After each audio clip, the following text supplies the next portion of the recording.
Well, welcome all to the Community Preservation Committee meeting of December 5th, 2023. This meeting is being recorded. If you don't care to be recorded, please disconnect.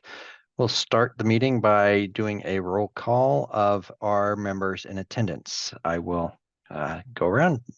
Nancy, if you can state your name and the committee you represent. Nancy Nelson, Historical Commission appointee. Thank you. Paul. Paul Bohm, Recreation Commission appointee. Thank you. Edward. Edward Larner, Concord Housing Authority appointee. Thank you. And John. John Kratzley, a Select Board appointee. Okay, Sarah. Sarah Grimwood, Natural Resources Commission appointee. Thank you. Sue. Sue Felshen, Planning Board appointee. And I'm Burton Flint, Select Board appointee. This evening, our agenda is that we follow up on a few questions we had from the last meeting regarding eligibility on certain projects, going over some additional information we received from applicants, and then the continued discussion of essentially filling out our recommended funding amounts for the various projects. Hopefully, everybody has had a chance to see the funding spreadsheet that we've got that shows the amounts that we've sort of put into the bucket of we've decided that the non-controversial funding amounts versus the things we wanted further discussion on. So with respect to following up from our last meeting on eligibility clarifications, and I believe we received a letter, is that correct, from Stuart Saganor, or you had an email. Do you want to can you provide us a summary of that in terms of again, presuming folks on the committee have hopefully had a chance to read it, but just a high level summary. Okay, right, I have it in front of me. So for any town project, it's absolutely required that the project take place after the town meeting vote, and that's written into the act itself. The no supplanting phrase, I guess, in section 6 of the act means that that the CPC has to supplement the town's general fund. So town funding cannot be used for a project and then replaced with CPC funding, if that makes sense. Right. So that's very, very clear with the town projects. But then with private projects, there's no guidance in the legislation. So let's see, it's up to you to determine how to proceed. I think the gist of it was that if you're providing funding for a project that may be already underway, what does that mean with respect to conditions or restrictions that would be placed in the grant agreement around the public benefit or meeting specific standards that we may put in place? Right. And I guess that we raised that question. This came up in the specific context of the 51 Walden project with respect to the exterior restoration work that was being done. And so I guess when we get to that project, we can sort of ask, well, what restrictions would we put in place? What considerations would we have? And do we think that if the work is being performed prior to the funding of the grant, whether those restrictions would be able to hold the applicant to those restrictions? If anybody else read the letter and has a view on it, Sarah, you've got your hand up. Thanks. Yeah, I also took from it that there's also an understanding if the work's been started, then they probably don't need the money. Well, there's that piece too. There was that piece too, and it's just to be complete in what was in there. Okay. And let me take a moment to welcome Eve and ask Eve if she could introduce herself and say which committee has appointed her. Yes, sorry, 3 minutes late. Eve Eisenberg, yep. Select Board appointee. Thanks very much, Eve. All right, so then we have everyone short of Diane. Okay. So that I believe takes us through the first agenda item. And correct me if I'm wrong, we didn't receive any additional clarification on that from, for example, town council or anything, right? On as with respect to eligibility for particular projects. Town council, I think, did provide something brief, but Oh. it was essentially the same, and I think I shared that with you. I think it was essentially the same as what Stuart Zacklemore had presented. Oh, okay. Then we have some letters of support that we received. It looks like we received a sort of a one late breaking letter of support from the school committee chair dated December 4th, and a letter of support from Pat Nelson on behalf of the middle school building committee co-chairs on the 27th. And you had pointed out that I believe we had a deadline on letters of support of what date? I think it was the 17th of November. Okay. And I'm not sure what drives that particular deadline. I would say, we are still in the process of considering projects, and always appreciate hearing from interested parties in the merits of the project. And so I guess unless anybody objects to giving consideration to these letters of support, we can sort of consider them received and take into consideration the merits as stated in the letter, unless anybody has any concerns with doing that, which is sort of slightly not following instructions, but we're okay. No objection heard. So both of these, so the school committee letter, I believe, was really on behalf of the chair of the school committee. It looks like they hadn't actually voted on providing a letter of support to the to us. But I believe that the building committee, it was sent on behalf of, well, on behalf of the co-chairs of the building committee, Don Gariello and Pat Nelson, supporting that project as well. Okay, that brings us to the continued discussion of potential recommendations, and I'd be grateful if you could put up on the screen the oh, do I see a hand raised? John, yes, please. I believe you have another letter. Oh, do we? Did I miss it? I'm sorry. Thank you for pointing that out. Oh, we've got well, we've got the 51. Are you referring to the letter regarding 51 Walden? Correct, and I have to disqualify myself, but I didn't want it to be passed over. Oh, well, thank you very much, John. I appreciate that. And yes, I had seen that letter, and this letter pertained to it was, I think, in response to concerns about restoration work.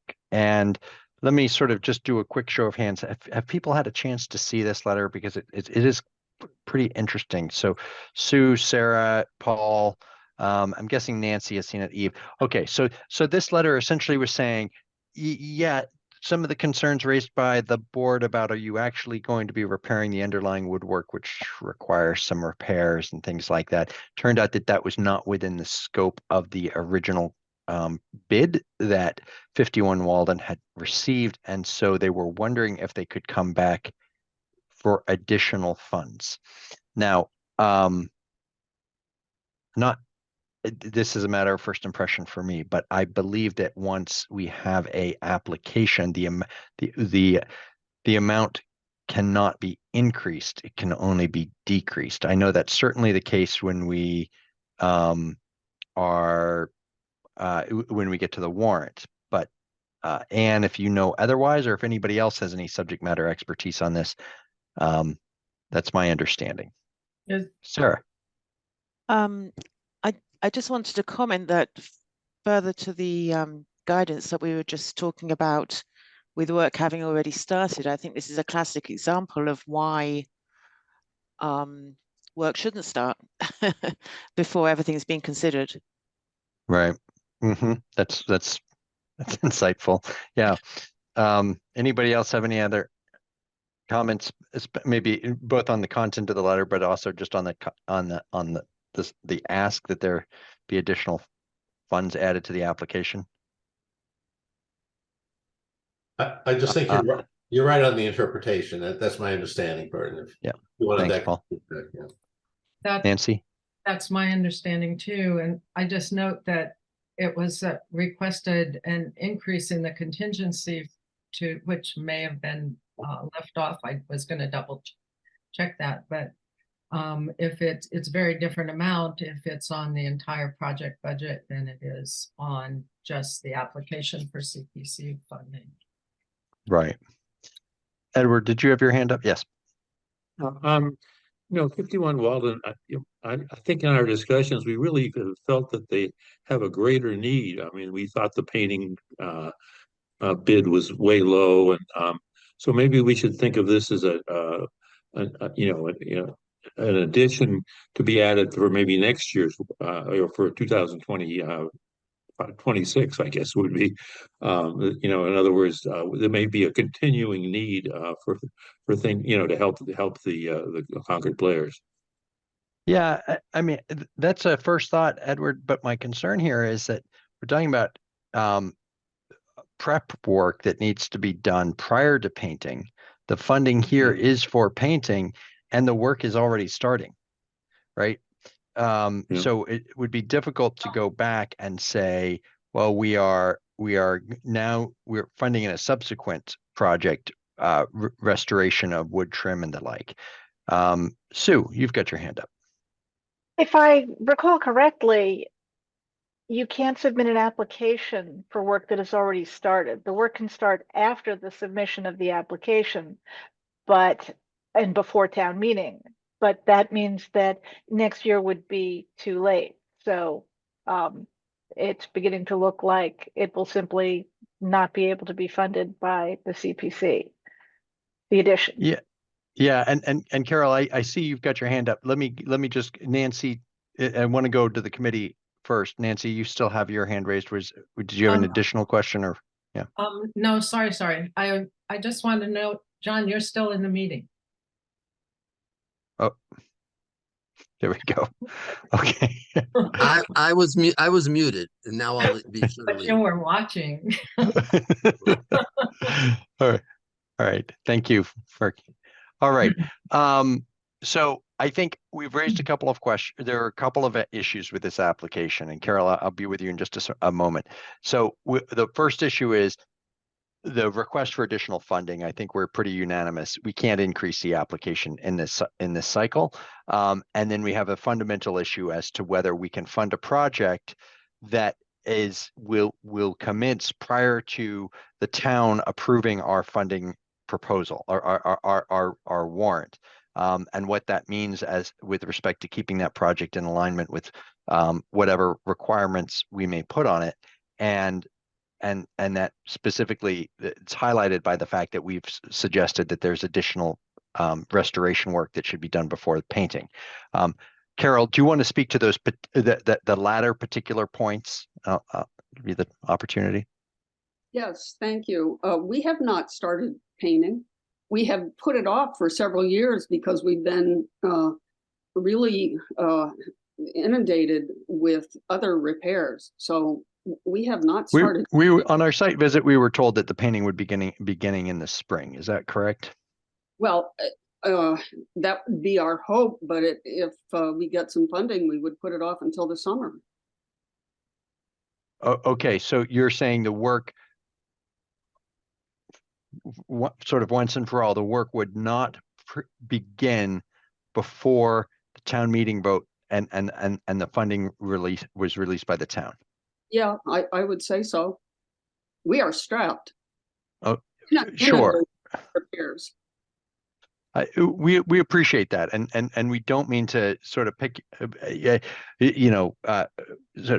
on this proposal, which I think a lot of us see a great deal of merit in supporting 51 Walden and the players, but we also have to conform with the statutes and regulations which govern what we can do as a committee.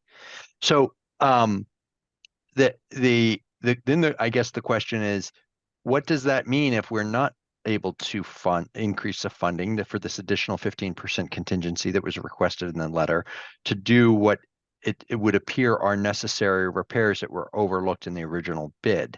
the concern being we don't want to fund something which ends up becoming maintenance work that is not restorative and then needs to be revisited because the restoration work that would appear is necessary was not done. We're trying the best we can. Again, we've had to replace boilers and had roof work, and there's an exterior door that incredibly is going to cost $12,000 to replace.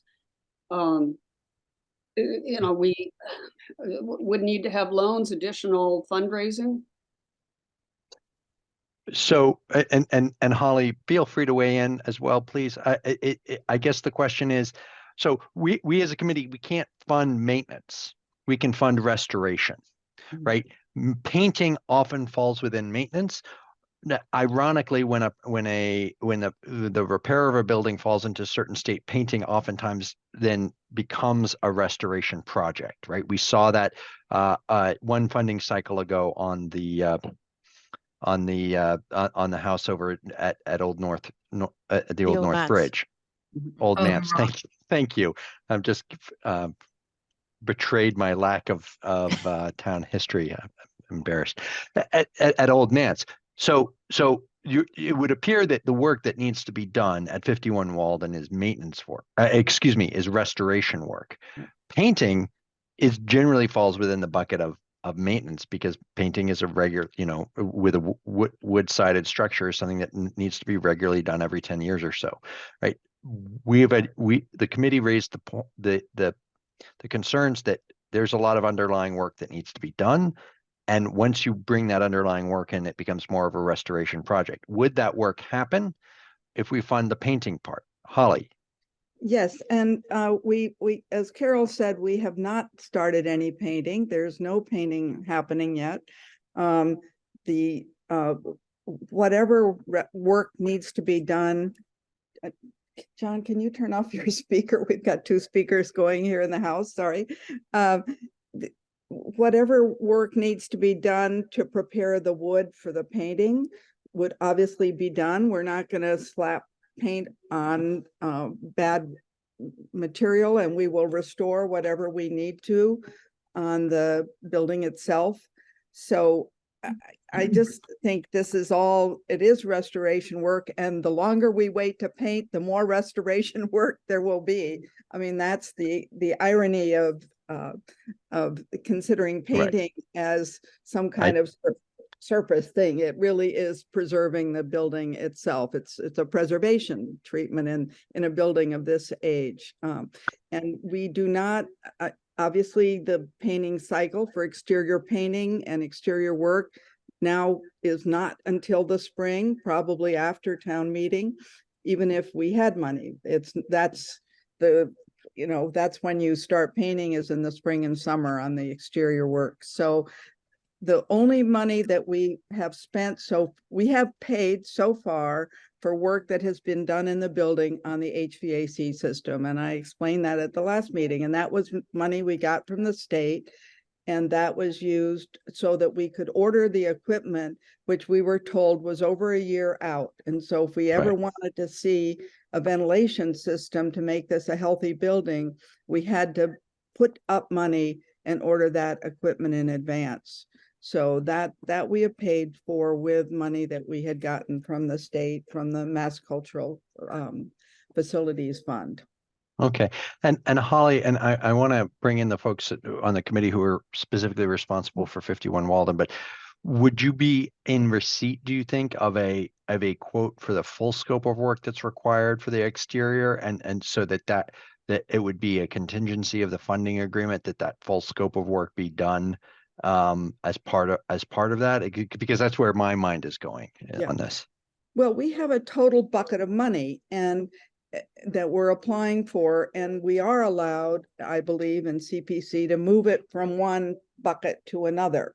So money that we requested for roof repairs could be moved to paint the total painting and restoration of the wood beforehand. It is very hard to estimate the cost of the repairs on the building until they start scraping and getting up on ladders. This is parts of this building are very tall. And so I don't think I don't think we can ever get a realistic full quote for the restoration. I mean, that just would be very difficult to secure, even if we had a short building, but we have a tall building. Okay, thanks very much. I've spoken too much. Let me go in the view that I've seen some hands go up. Anne, first, I see your hand up, please. Right, so I'd just like to support the notion too that paint is a preservation, is part of preservation, and it's the protective layer over the preservation work below. So it's probably just repeating what you've already just heard, but as long as there's preservation work below, the paint is routinely considered a protective coating and also a part of the preservation of the structure. And when you say as long as there's preservation work below, do you mean by work that something was performed and done, or do you mean a material that's worth preserving? In other words, this building is worth preserving. If we're painting it, is that preservation, or is it mean that you've done some work to restore it and now you're protecting that work? Exactly, the latter. The latter. Okay. Right. So there are bound to be the wood repairs that we've all been talking about, and to protect those wood repairs, you need the paint, the coat of paint. Thank you, and that comports with sort of my what happened with the old manse. Thanks very much, Nancy.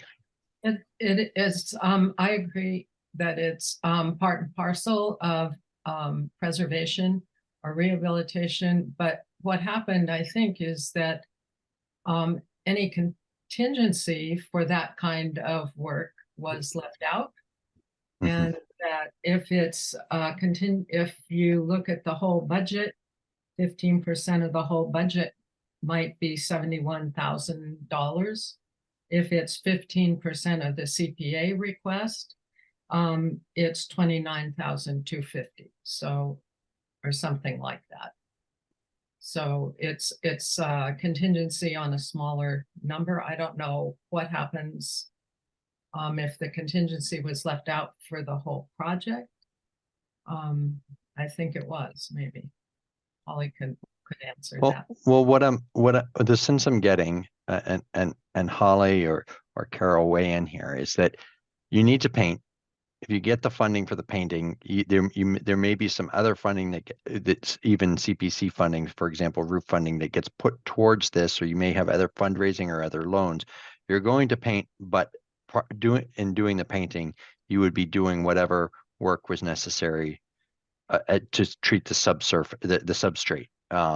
And so if what we said was in the funding, that the funding was conditioned upon that it was the preparation of the substrate was done in a workmanlike manner and in accordance with historic preserving the building, that would be an acceptable condition on the funding.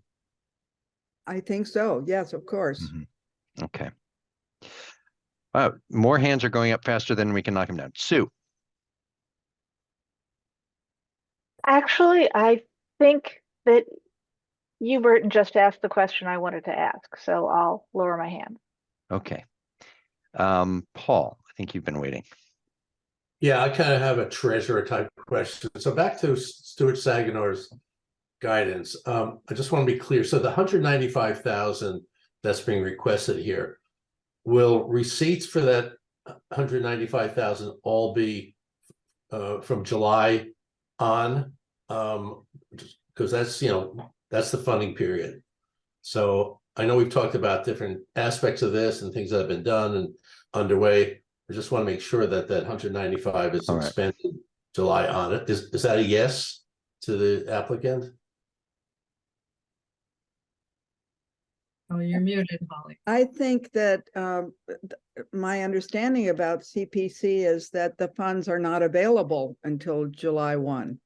That's right. That's why I'm asking the question. Yeah, so we would not be applying for, to get fund. We would not expect to get funds until July 1 or later. Okay, so the 195 is gonna be, We have, if the work of the, I mean, my understanding also is that we could start the work, we could especially start the work after town meeting safely. If that happened, getting into the schedule of painters is quite challenging.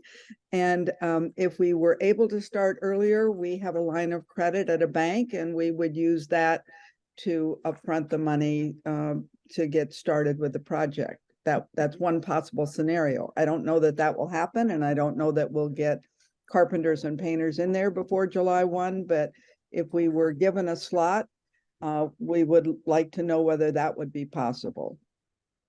no, I know it's a complicated project and sounds like a simple question, but I just wanted to get some clarity. Thank you on that. Yeah.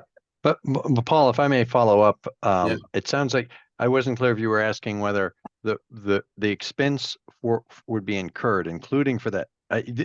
This application also included the HVAC equipment, right? The Right. costs associated with that. So, but and that's an expense that's actually already been incurred. Am I not mistaken? Some of it has. The job will not be Deposit finished on the until equipment next spring. Or until later. next spring. So Paul, that Sure. portion of it, they'd be seeking reimbursement, of course. They can't seek reimbursement until after the grant agreement and all the rest, and the towns approved the funding. But certainly the expense would have been incurred prior to that. And then that brings us to Mr. Sagamore's letter and town council's letters, whether we feel that's appropriate that occur. Well, that's kind of what I was asking. So I understand the overlap here. So I don't know if we have full clarity on that or not. Well, and so Holly, the answer, I mean, you have a expense for which whether it's been invoiced or it has become due for the HVAC equipment in part. Is that correct already? And that the installation work will happen sometime in the spring of 2024. Right. We have already paid out of the funds that we got from the Mass Facilities for the, equipment so that the order would go in. Right. Almost a year ago.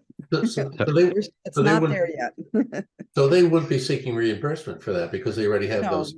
No, Right. we're not seeking reimbursement. Right, That's right. part of the money that we're putting up. Right, that's my understanding. Yeah. Oh, Yeah. okay.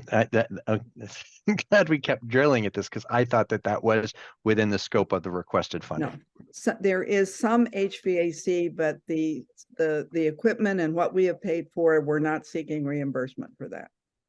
But the 15% is across the entire cost of the project, right? Well, that's what the 15% that they would like to get, but that's kind of off the table. Yeah, Yeah. okay. Okay. I just trying to keep Oh. up to. Okay, Mr. Brewer, I see your hand raised. I just need to go to a committee member before you really quickly. Eve, you've got your hand raised as well. Yeah, and I'm going to be real quick because I think bits and pieces of what I was going to say have already been said, but just for my own clarity, because I'm fairly new on this committee, I think that we have a scope question here and a timing question. I'm pretty clear that with regards to the timing question, what's been paid for has been paid for, and 51 Walden folks are sitting on their hands waiting to get money until after town meeting, at which point they would start repairs, and that timing fits with our timing requirements. And with regards to scope, I just have one tiny question because I have not read the Secretary Standards of Historic Rehabilitation, and maybe somebody smarter than me on this committee could tell me, isn't it true that when you have a building as old and historical as this one, pretty much everything you're doing is historic, renovation to it? The words are different than that. Anne Okay. can help me out here too. It's preservation, rehabilitation, restoration, and the last one is like reconstruction. So Okay, I just feel like we're parsing words over this huge pile of scope that they've got to tackle. And for me anyway, so long as there's nothing in direct conflict with what that guideline says, that I'm good with calling it all what we need to call it to get it through the historic preservation requirement for our committee. That's just my opinion. Thanks, Eve. a question I have that's I think this is a great project. I wish it had all been together at once. It's a major change in the dollar amount. So we talked earlier about, you know, the dollar amount not changing. So I think that's what Burton just reaffirmed. Is that correct? Right. So Yeah, we're that talking that's about we moving we it around between the established categories. well, this isn't about this is separate from the question of whether it qualifies as fundable under CPC, which I think Probably for the points you raised and Ann said before, it's fundable as restoration work. The question is do we want to fund painting not if the substrate's not going to last, right? And so what I think we're saying, and 51 Walden came to us and said, oh, we need additional funding for that. And what we're going to be going back with, if I'm understanding correctly, is we're going to say, we're going to give you the funding that you asked for, but it's contingent upon making sure that the prep, for lack of a better term, that the prep work is done, and it'll be on 51 Walden to figure out how to allocate their resources to do that. okay. I get it. Okay. All right. Mr. Brewer, thank you for your patience. Thank you. Phil Brewer, interested citizen, 132 Wright Road in West Concord. I commend you all for being willing to drill down into this level of minutia for all of us. My attention was immediately drawn not necessarily to the painting, but to a $12,000 door. I'm somewhat familiar with 51 Walden, having been involved in several plays there years ago. But that must be a very special door to be worth $12,000. So I just want to make sure that enough due diligence is paid to, or before we pay out anything, to really justify a $12,000 expenditure for a door. Thanks for the comment. I don't believe the door was within the scope of the funding request from this committee. But was there anybody who can I ask who was it on the committee that had 51 Walden as the application? Sue and Nancy, do you recall, was the door within scope? I have to check, but I don't remember seeing the door in the application. So Mr. Brewer, essentially this is the 51 Walden is funding a significant portion of the repair. I mean, they've got essentially a building which is under a constant state of needing work, and so they're funding some of it, and they're coming to us asking us to fund things that are eligible under the Community Preservation Act. I got you. My attention was caught by just the mention of a $12,000 door, which I wasn't sure where the funding was coming from, but that's a mighty nice door, and I just hope that someone is paying attention to all of those details. Carol, I think you've got something to say about that door. Yes, this is our loading dock door, which is quite high and quite complicated, and it's got a privacy, a bar.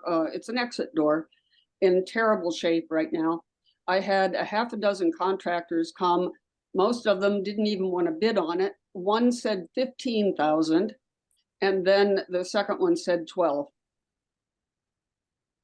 That really helps, because really it's more of a garage door. Yeah, it's more of a garage door than a ordinary entry door, as you might think. Well, it's an exit door, a loading dock door, and it's in terrible shape right now. It's hard to latch and occasionally will blow open, which is not good in the wintertime.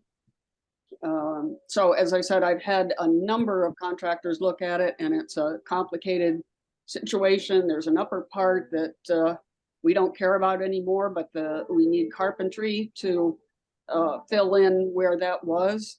And then the door itself was 7. Okay. No, that's very helpful. Thank you.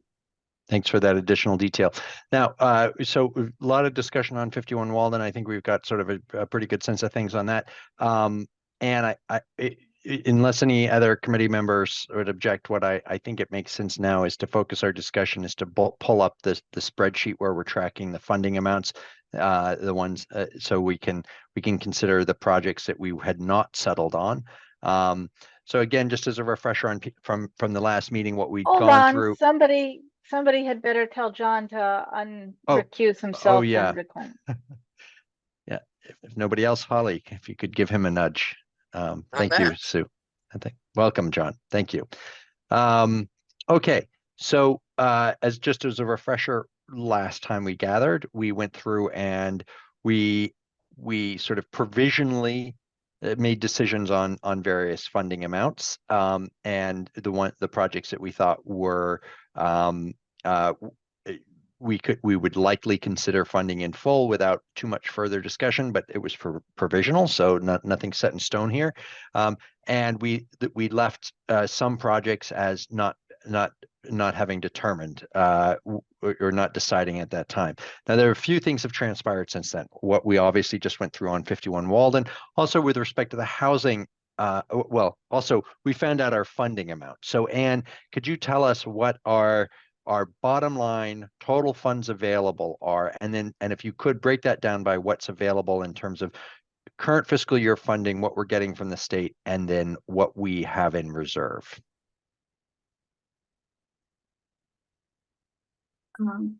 Let's see, I've got it down here at the bottom. Mm-hmm. So Do you want to go through it? Right, sure.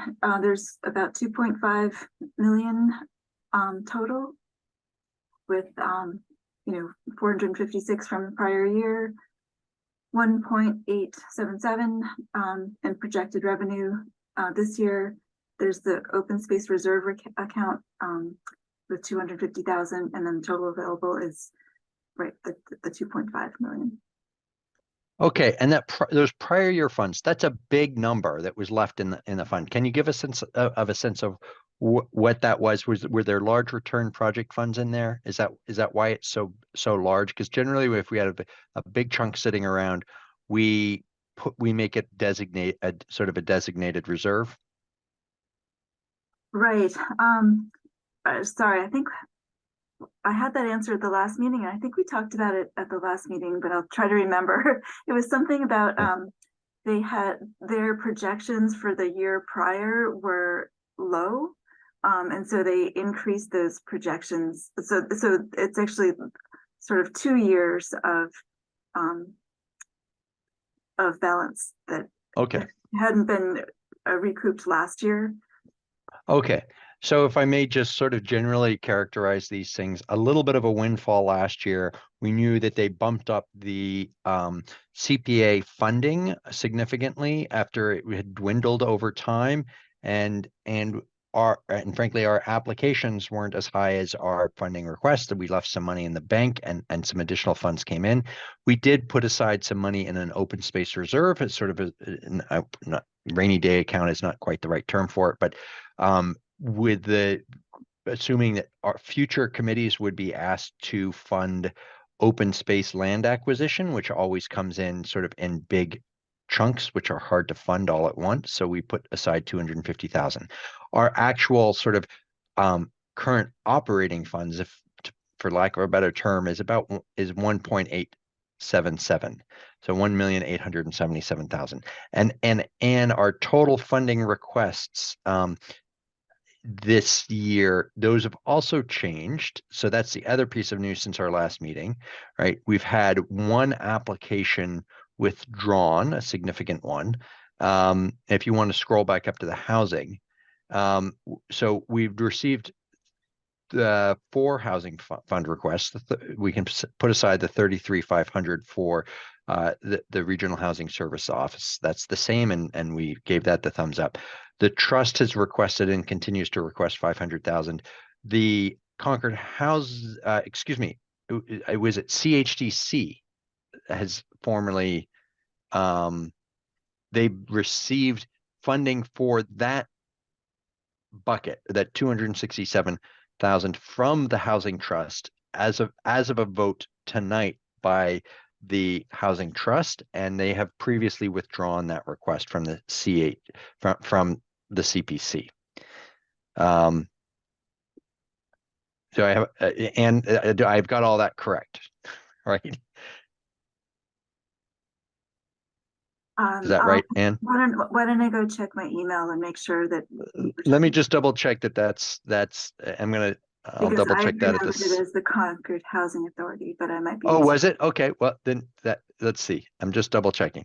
All right. Concord Housing, yep. And Well, I've got the CMAT voted to approve trust funding in the amount of 266,120 for the CHDC's Concord buy down program. CHDC had voted earlier today to withdraw its application for CPA funding. So I guess I've gotten it confused because it was 266 that they're funding, but CHDC has withdrawn its application, and CHDC, I guess, had that application for. Yeah, no, I was, in fact, I You're was right. correct. Yes. That's right. So, sorry, I have to jump between screens. I've only got one screen, so I'm looking at different sources. Do we know the status of the Concord Housing Authority's funding request? withdrawn. I haven't heard anything about that. I thought that was withdrawn, but it needs to be verified. Yeah, if there's Yeah. any way, that's interesting, because this is something I should have stated at the outset, that we need to have essentially be prepared to finalize a warrant article by the close of this meeting this evening, because they're due on, I believe it's December 15th, or we need to have a special meeting called between now and December 15th, which, boy, I'd like to avoid. Paul, you've got your hand up. Yeah, wasn't lines B and C resolved at our last CPC meeting? And you know, based on a meeting that you had and all the players had, that the trust was going to be funding B and C, and therefore the application are going to be withdrawn. I thought that was the understanding. That's what was the understanding, but I thought we were waiting for there to be actual action to be taken. In terms of the trust funding those things and those applicants actually withdrawing it. I don't think we can I mean, I of course we can elect not to fund those. I'm just looking at something I received from Mr. Bergman of the trust saying, after recent conversations, in order, the trust took the following 2 votes, which would allow the 2 projects to proceed. The trust voted to I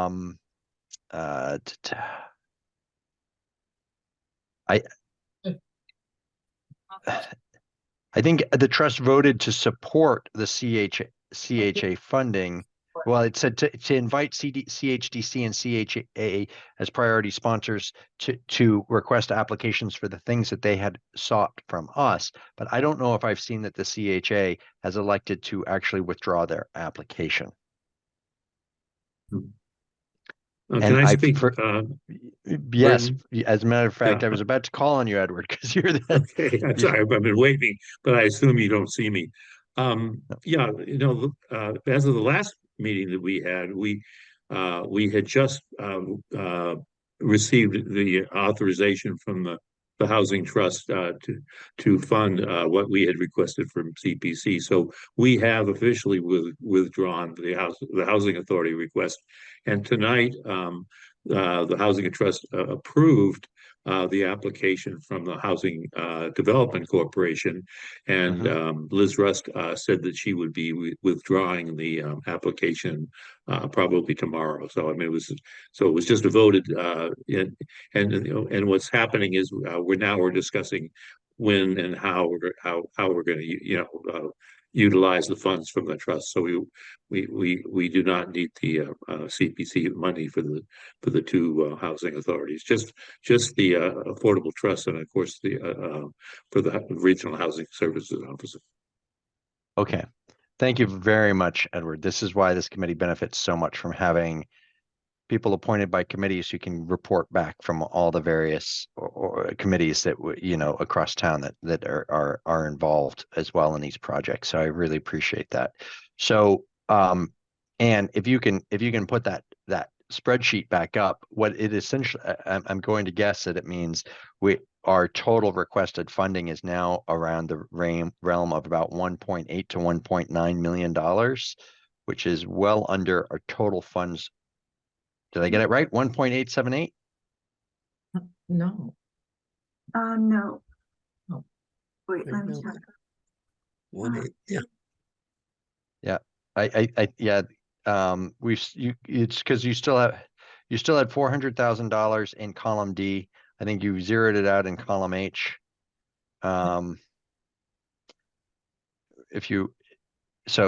Assuming that one is now zero as well as just reported by Edward. I'm not sure what the difference is. And that confirms what I think I know Yeah. and check. So yeah, there we go.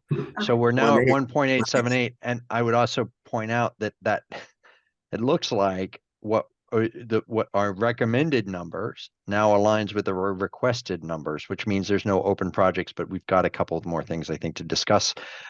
And it also raises the question, we will have funds that we are not designating. If we were to just to take a snapshot of where we are in time, if we were to say we're going to fund everything in full as we discussed at the last meeting, that means that 51 Walden gets all the funding. That based upon that discussion for the 250 trees, which I know there's been some discussion around, gets all its funding and so on and so forth. We're now at $1.8 million, and we've previously and for all those projects we've previously said we're comfortable with that funding, which leaves for us is essentially leaves the open space reserves untouched, and it leaves the 456,000 in the prior year fund balance sitting out there undesignated. So that's where we are. Let me see if anybody has any questions or comments on that.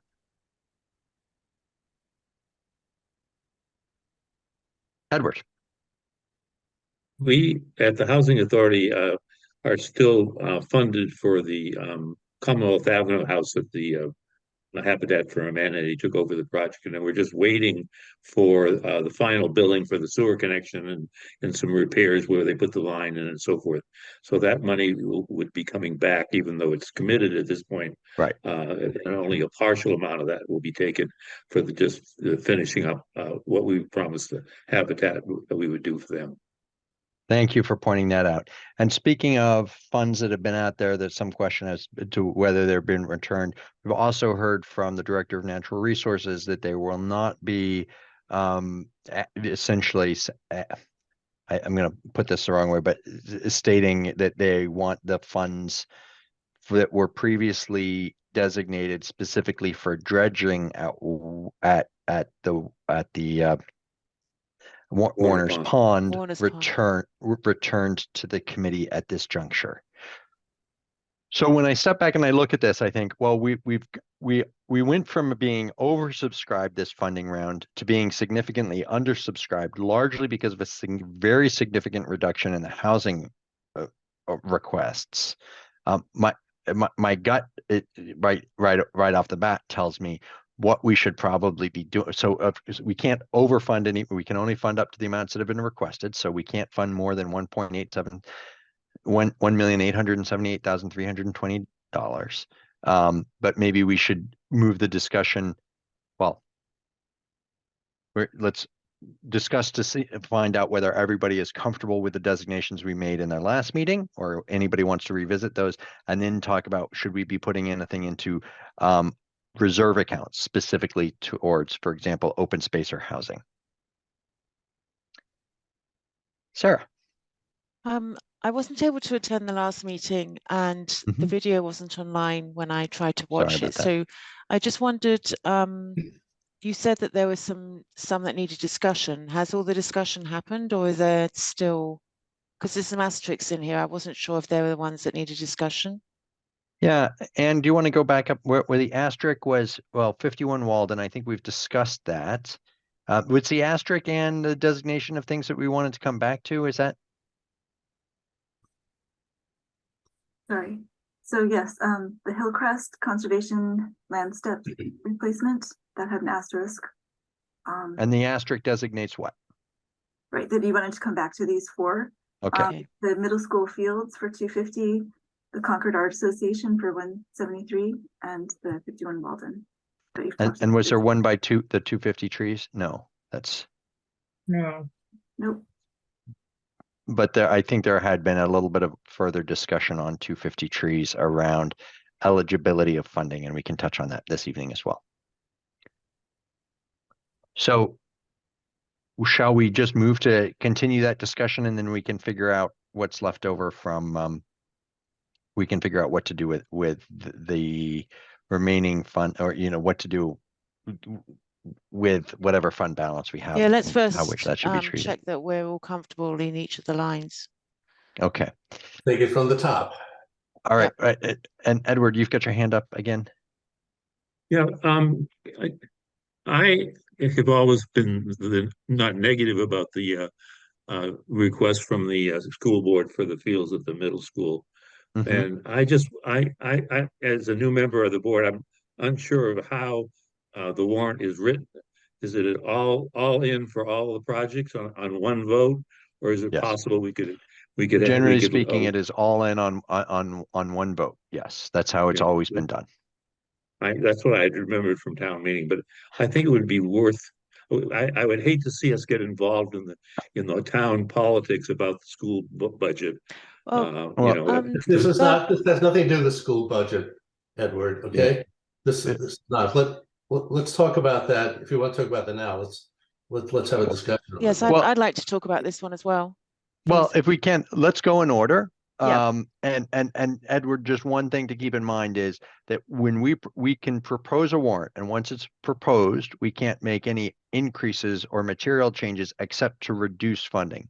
So if somebody, for example, really did not like, and the Assabet River Bridge Trail design permitting, they could stand at town meeting and amend our warrant to remove that, or this committee, let's say we put our finger to the wind and we realized, well, that Assabet Bridge is never going to, you know, there's going to be a lot of opposition and it could shoot down our entire warrant. We're going to hold a meeting before town meeting and remove it from our warrant, but we can't add to it.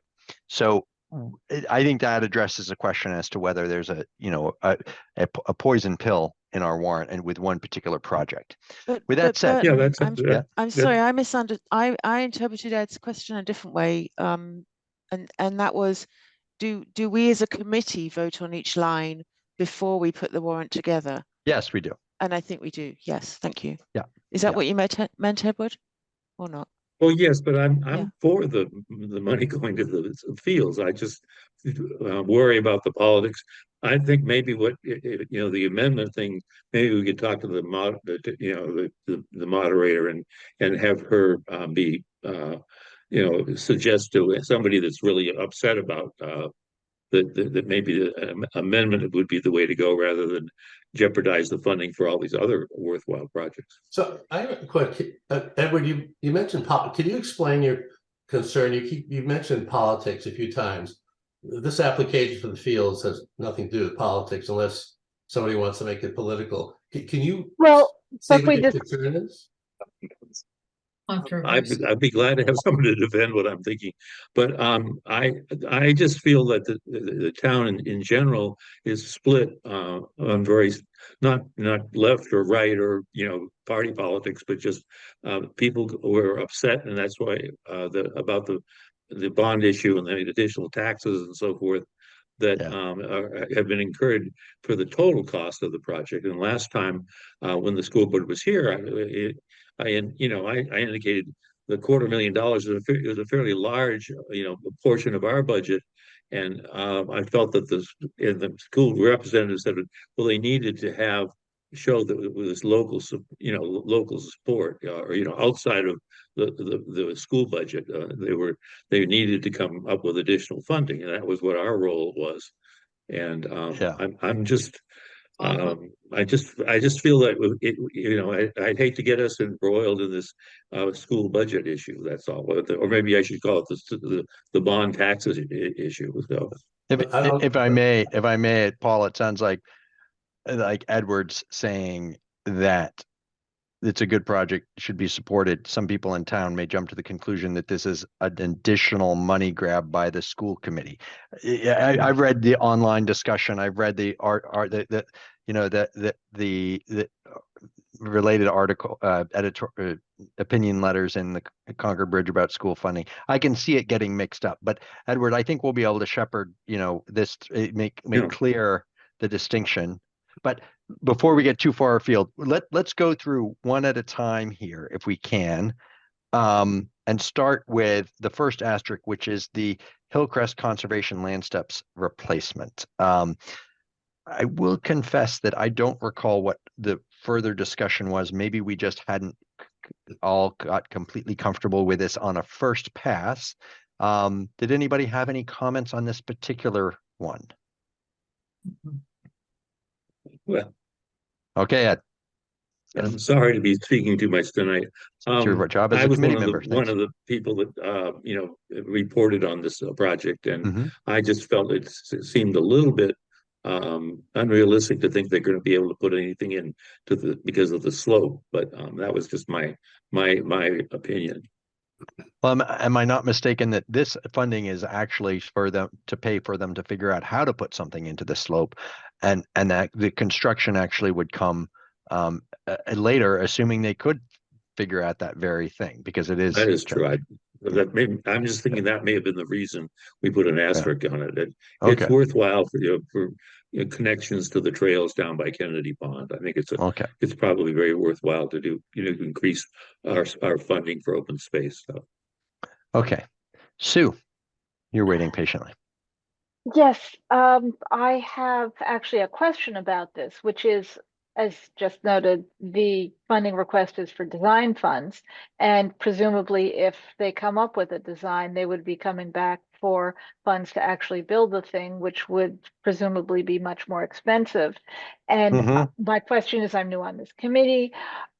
Do we expect, given the level of design funds and the unknown amount of eventual funding, that this would be in line with other similar projects, or based on how much connectivity it would provide to the town and the relatively small number of people it would serve? And yet, now this is a run-on sentence, and yet many projects only serve a relatively small number of people. I'm just asking a general question of, do people with more experience in this than me think that this is in line with previously funded similar sorts of projects? We've got a little bit of an example here in the present funding, which is the Assabet Bridge. We went through an initial design funding and feasibility study and all of that. That was a relatively modest amount in the, let's say, 72,000 to a low six-figure number. They came back for a further design study, additional funds. I think we're several $100,000 into that. And then what ended up happening was the town got grant funding for that, and is lining up transportation funding for that in the realm of about $10 million or $8.5 million on that. So I would guess that whatever multiple on the trail, whatever the actual construction cost of that trail would likely be quite significantly more than the 72,500. But this committee is sort of used to this process when we're talking about town government funded projects, that there needs to be a funding process. The design has to be done in a way that meets all of the various requirements that the town lives under. In some cases, that's ADA, though that wouldn't be possible or feasible here, I wouldn't think. And it's expensive. And when I think of the value of this project, it's not necessarily on the number of people that can access it, but it's the value of the land that is otherwise inaccessible, that is town land that the town is invested in, that's at the bottom of that slope. And I actually imagine a large number of people, especially if there was ever a passage across Kennedy's Pond, or a large number of people would utilize that, because it's actually a potential passage point to the middle school from the entire Thoreau Hills neighborhood. I got into a little bit of a plug there, less just an explanation, so apologize for that. Well, in that case, I'm getting in my plug, which is, it isn't really a comparable example, because if I started listing all of the constituencies and benefits the Assabet River Trail would bring, we'd be on for another 2 hours. Yeah, that one I'm a particularly big fan of as well. So Paul, you've got your hand raised. No, I just wanted to mention another example, a big one. That's Warner's Pond. That started with a major feasibility study that preceded the dredging and preceded everything. So that, and CPC funded that feasibility, which was designed. It was a study, and yes, that did lead to greater funding requests as this one will. But this is perfectly kind of quote unquote normal for CPC to fund these types of feasibility design studies. Yep. John, you've got your hand raised. Yeah, just another example, but it goes way back. We funded for Delia a reconstruction of the stairs in the far end of White's Pond, Exactly. around Thoreau's Cove. It improved, not dramatically, but it improved how you could use that space, which I think is not widely used in the community. Ooh. Yeah, I would make one comment too about this that's sort of unique to this project. This is really the third time we've seen this application, and the feedback on the prior applications was you need to have the buy-in from the town, and the town needs to be the sponsor of it. And that with the town sponsoring it, the town has to do it the way the town projects get done, which starts with an expensive design study, feasibility and design study. So we've kind of asked for this, frankly. This is the cost of this is the cost of when you're doing projects in accordance with town procurement laws and the like. So does anybody else have any comments on this project? What I'd like to do as we go through these is do a straw vote. We will vote up and down on the whole thing, but I don't want to, what I'd like to try to resolve issues as we go. So please raise your hand or say yay. I can't see everybody's screen, but you say nay, for example, if you're not in favor of this project at this juncture. Hoping everybody who was intending to be off mute was off mute. I'll take that as no, and so that I think we can remove the asterisks. Okay, Anne, if you want to scroll down to the next one, which is the athletic fields. We've had some discussion already. Paul, I'd like to give you a moment to discuss this because I know you did a great deal of diligence reaching out specifically on what it means to, we've previously discussed how this is actually funded within or potentially funded within the bonds which the town has gotten on the middle school, but they are coming to us to seek alternative funding to relieve some of the amount of bond funding they need. And I know you've dug into that and the financial calculus for the town on that, if you'd like to share that. Yes, Anthony and Salvi was very, very helpful on this. First, I want to, we did get some letters of support.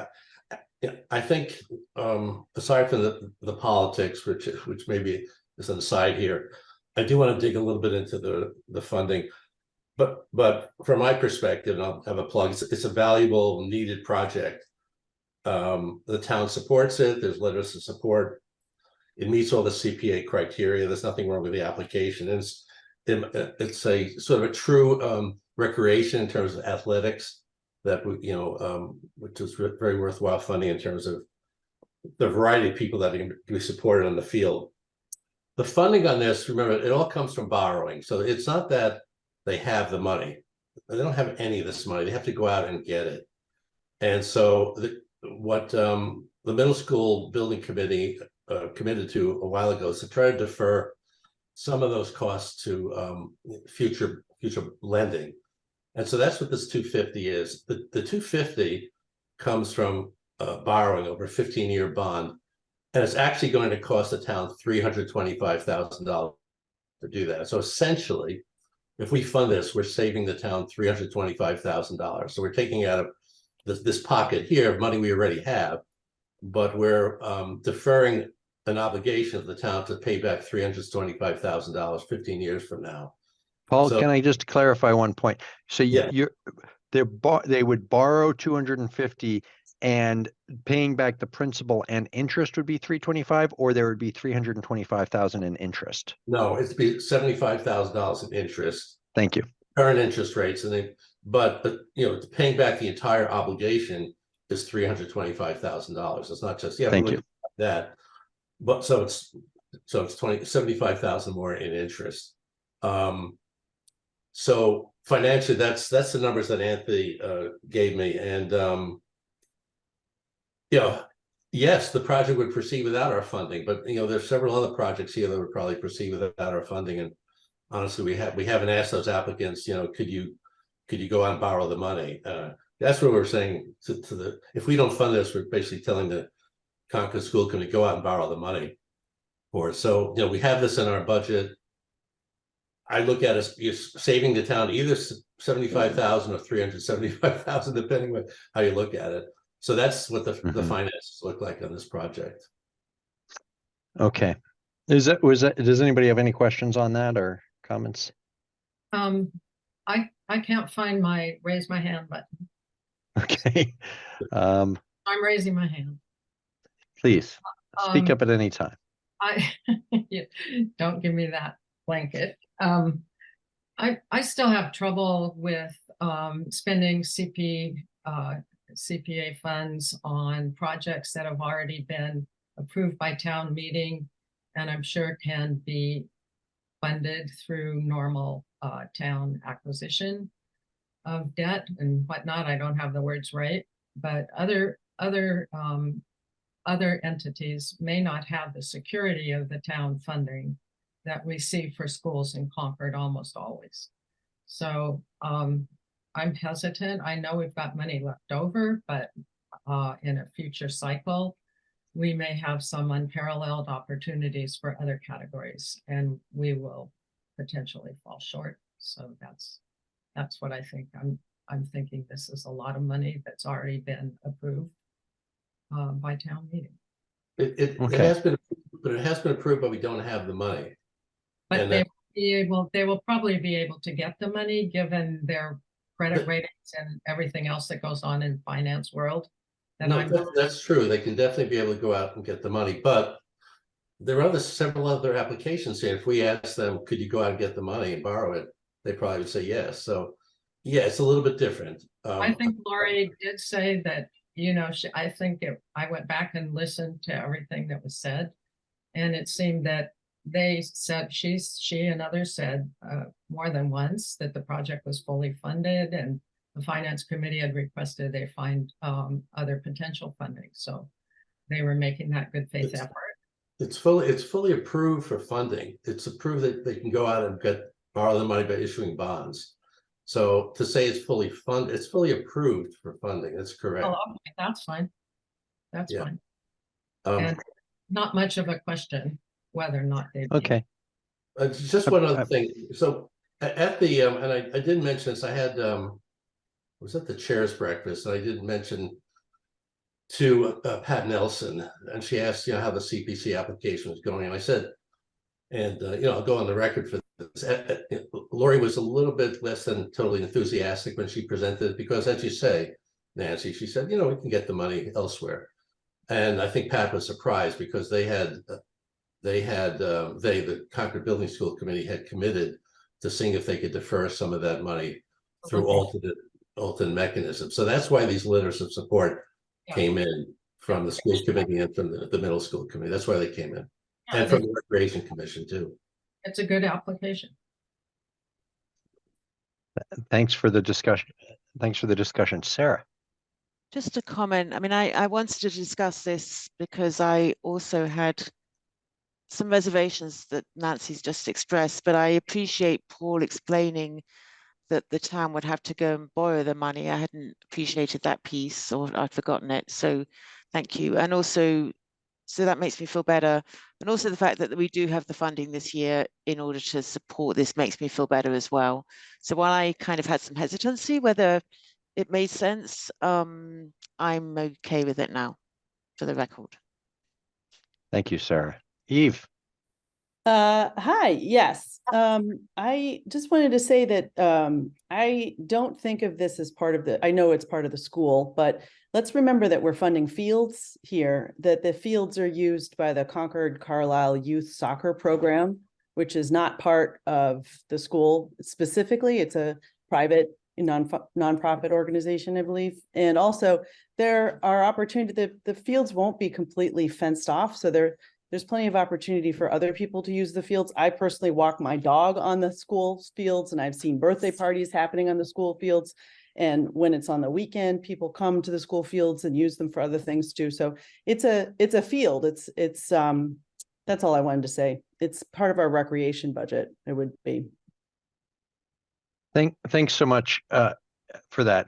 Anybody else? And I've been saving my comments for the end. Okay. I come out very much like Sarah did. When I first saw this application, I thought, gosh, this is these fields are already funded and have been voted on by the town. Why are we doing this again?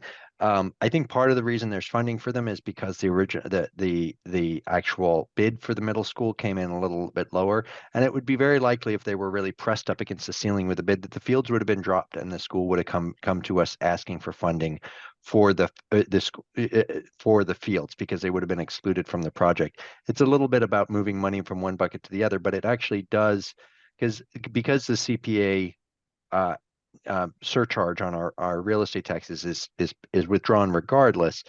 This really does, in some very small way, shift the burden slightly off the taxpayers for the middle schools, and it's not our job to help with that somewhat, the taking the heat off maybe the school committee or carry the FinCom's water on these issues. But on the other hand, this, as Paul's pointed out, this does actually save the town some money if the interest payment, and it shifts a small burden off of future tax increases on the town. I've come around to thinking I'm okay with it, just like Sarah said. I originally thought it was that we were being asked to sort of provide a little cover so that there would be a talking point when they went for the vote on the middle school, and now I feel a little bit that I think there's some logic to it. Yeah, and thank you, Eve, for raising the point that they're used for recreation by the whole town if people should choose to, because I was thinking that as well, but I forgot to say it. But I think that is a really key point as well. So thank you. Yeah, for sure. I mean, I'm thinking about, we've got I think we'll shortly be seeing a big request for restrooms at the high school. And those athletic fields are paid for, I think this is a little before my time, but primarily through private fundraising. I don't know if there was any CPA funds that went to those high school fields, but they were funded after the completion of the school or after the funding for the school. And that could have just as easily been the middle school fields here. And in which case I would be 100% in support from day one on funding for these middle school fields. I'm in favor of moving the asterisks. I never know whether I should say it asterisk or asterisk. Let me do a quick, it's same as on the last one. Please say nay if you are in opposition to removing the asterisks. And if there is opposition, which is totally fine, then we'll do a roll call vote. I'm still troubled by it, but I'm not sure if the rest of the committee is so inclined. I'm not going to stand in the way. Okay. Given I worry a lot about the precedents we're setting tonight. Fair. I have oftentimes, Nancy, wondered, well, what makes something when the town's figuring out where it's going to go for its money? Is it going to go for bond funding? Is it going to go to the general fund? Is it going to go to the CPA? How do they decide which projects go where? And because 90% of what we fund is town projects.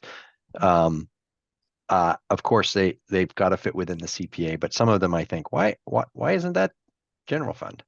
That's true. I don't know. There's a precedent for I share the same concern. Does anybody feel like they wouldn't support? I don't mean to gloss over your concern, Nancy, but my sense is I don't feel like that. I don't. Okay. My sense is that this committee would be ready to vote for the full warrant. That's with it included. Well. Okay. So with that, Anne, would you please remove that one? Now we've had a lot of discussion already. Let's see. Oh no, the next one is Concord Art Association, Historic Preservation. structure preservation at 37 Lexington Road. Eve. Hi, yes, I think that it might have been slightly my fault. There's an asterisk on that one, and it was because we were linking this one, the 37 Lexington Road to 51 Walden, with both the question on the timing of the work being done. And I think the fact that we answered the question for 51 Walden, it is now also answered for Concord Art.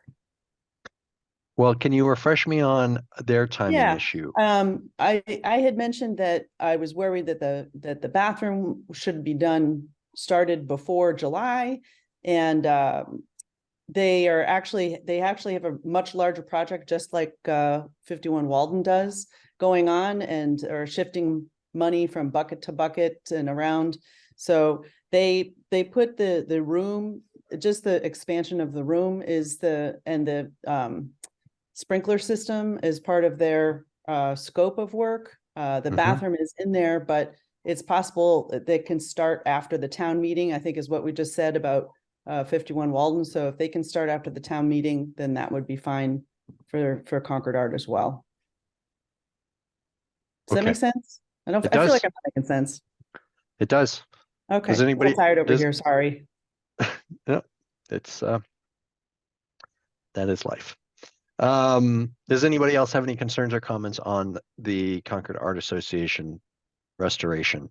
Nancy, you're resolved on their wall removal and the like and all of that?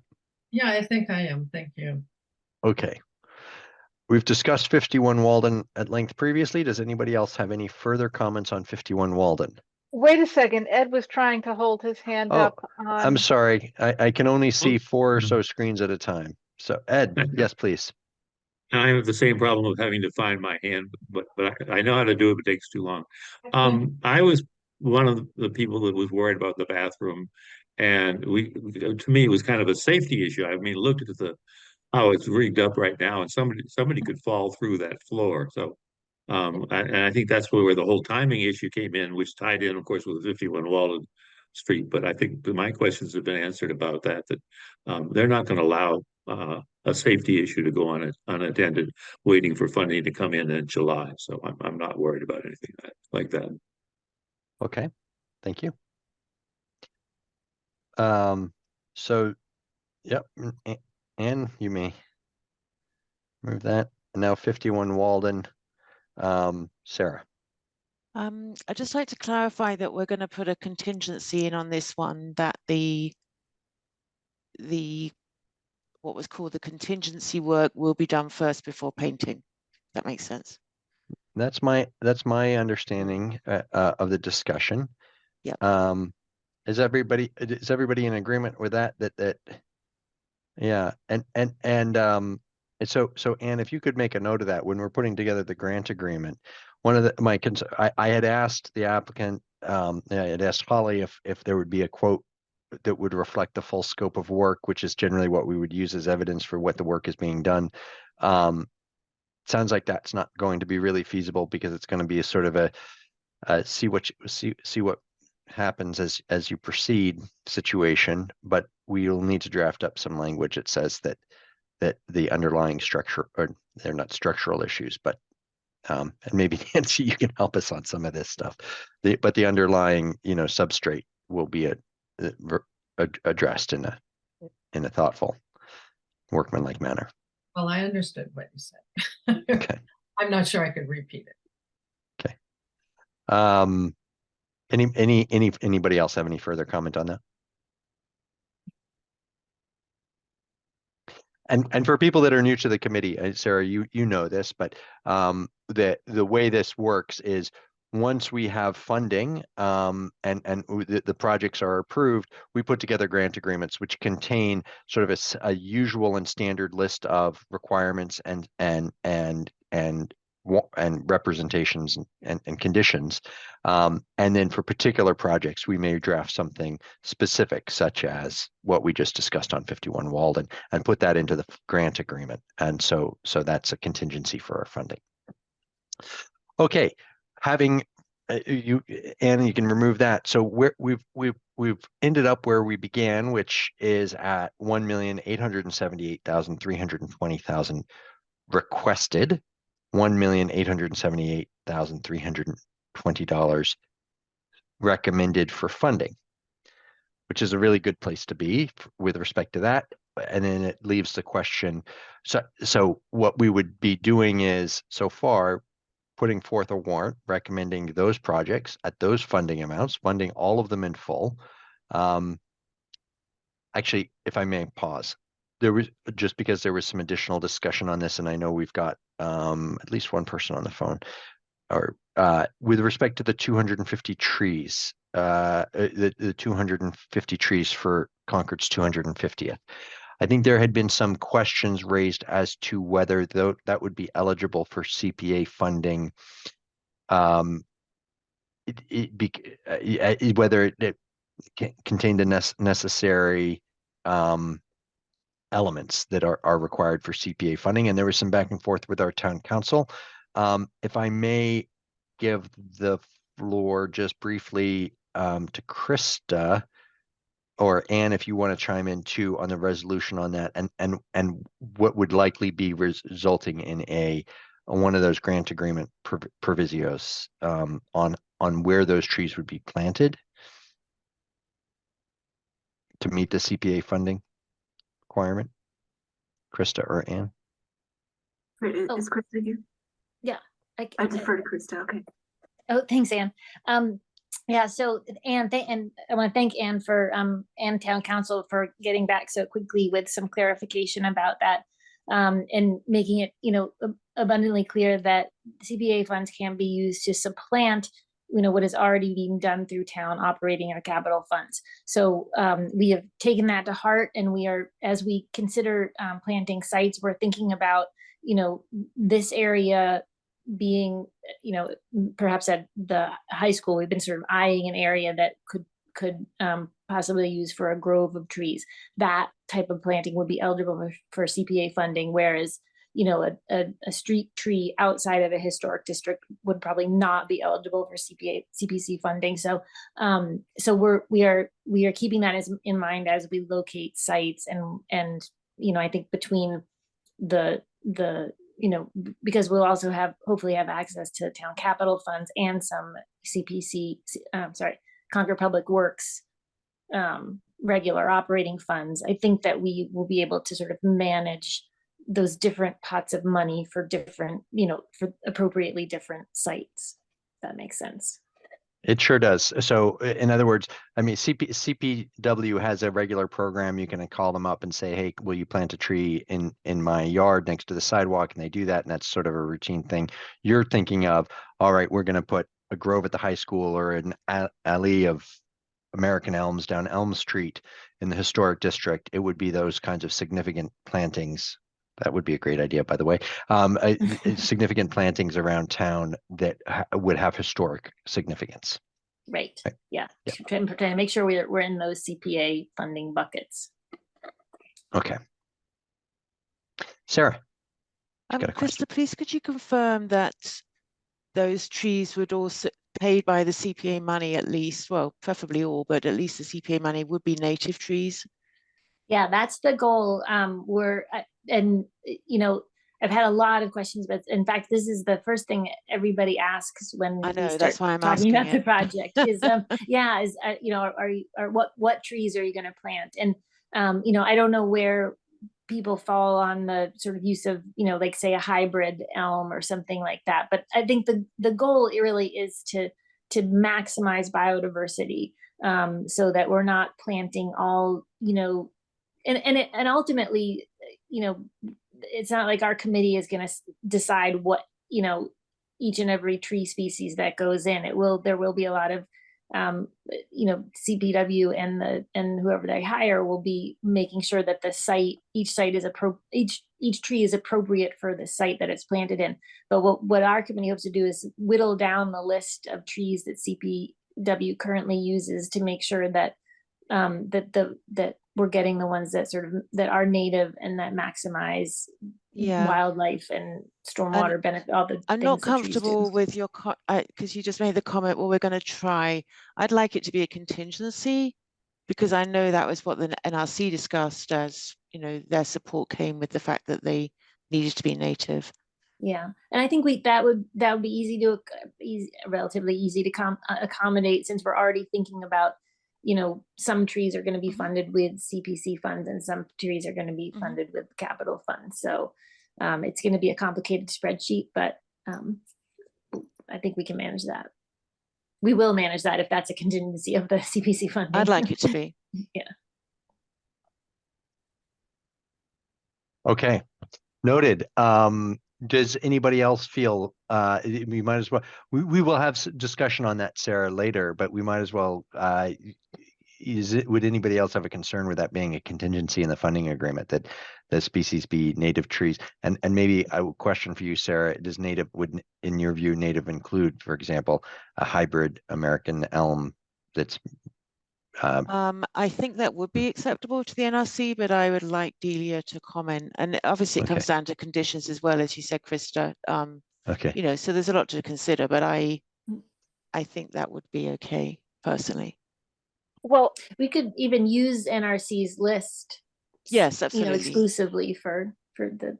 I think trees. as long as you're consulting with the NRC or Delia, that's fine. Thanks. Krista. I'd like to confirm that was native taking climate change into account. You said that, Krista, in earlier meetings, but I would not want us to be constrained to selecting a tree that would not be likely to survive well under climate change conditions. And if we put a contingency in, I would want to make sure that we were careful in our phrasing. No, great point, Sue. Thank you for making that. That's great. And Krista? Yep. Do you know if those hybrid elms are part of the NRC list? I'm sure they're on the DPW list, as I recall, anyway.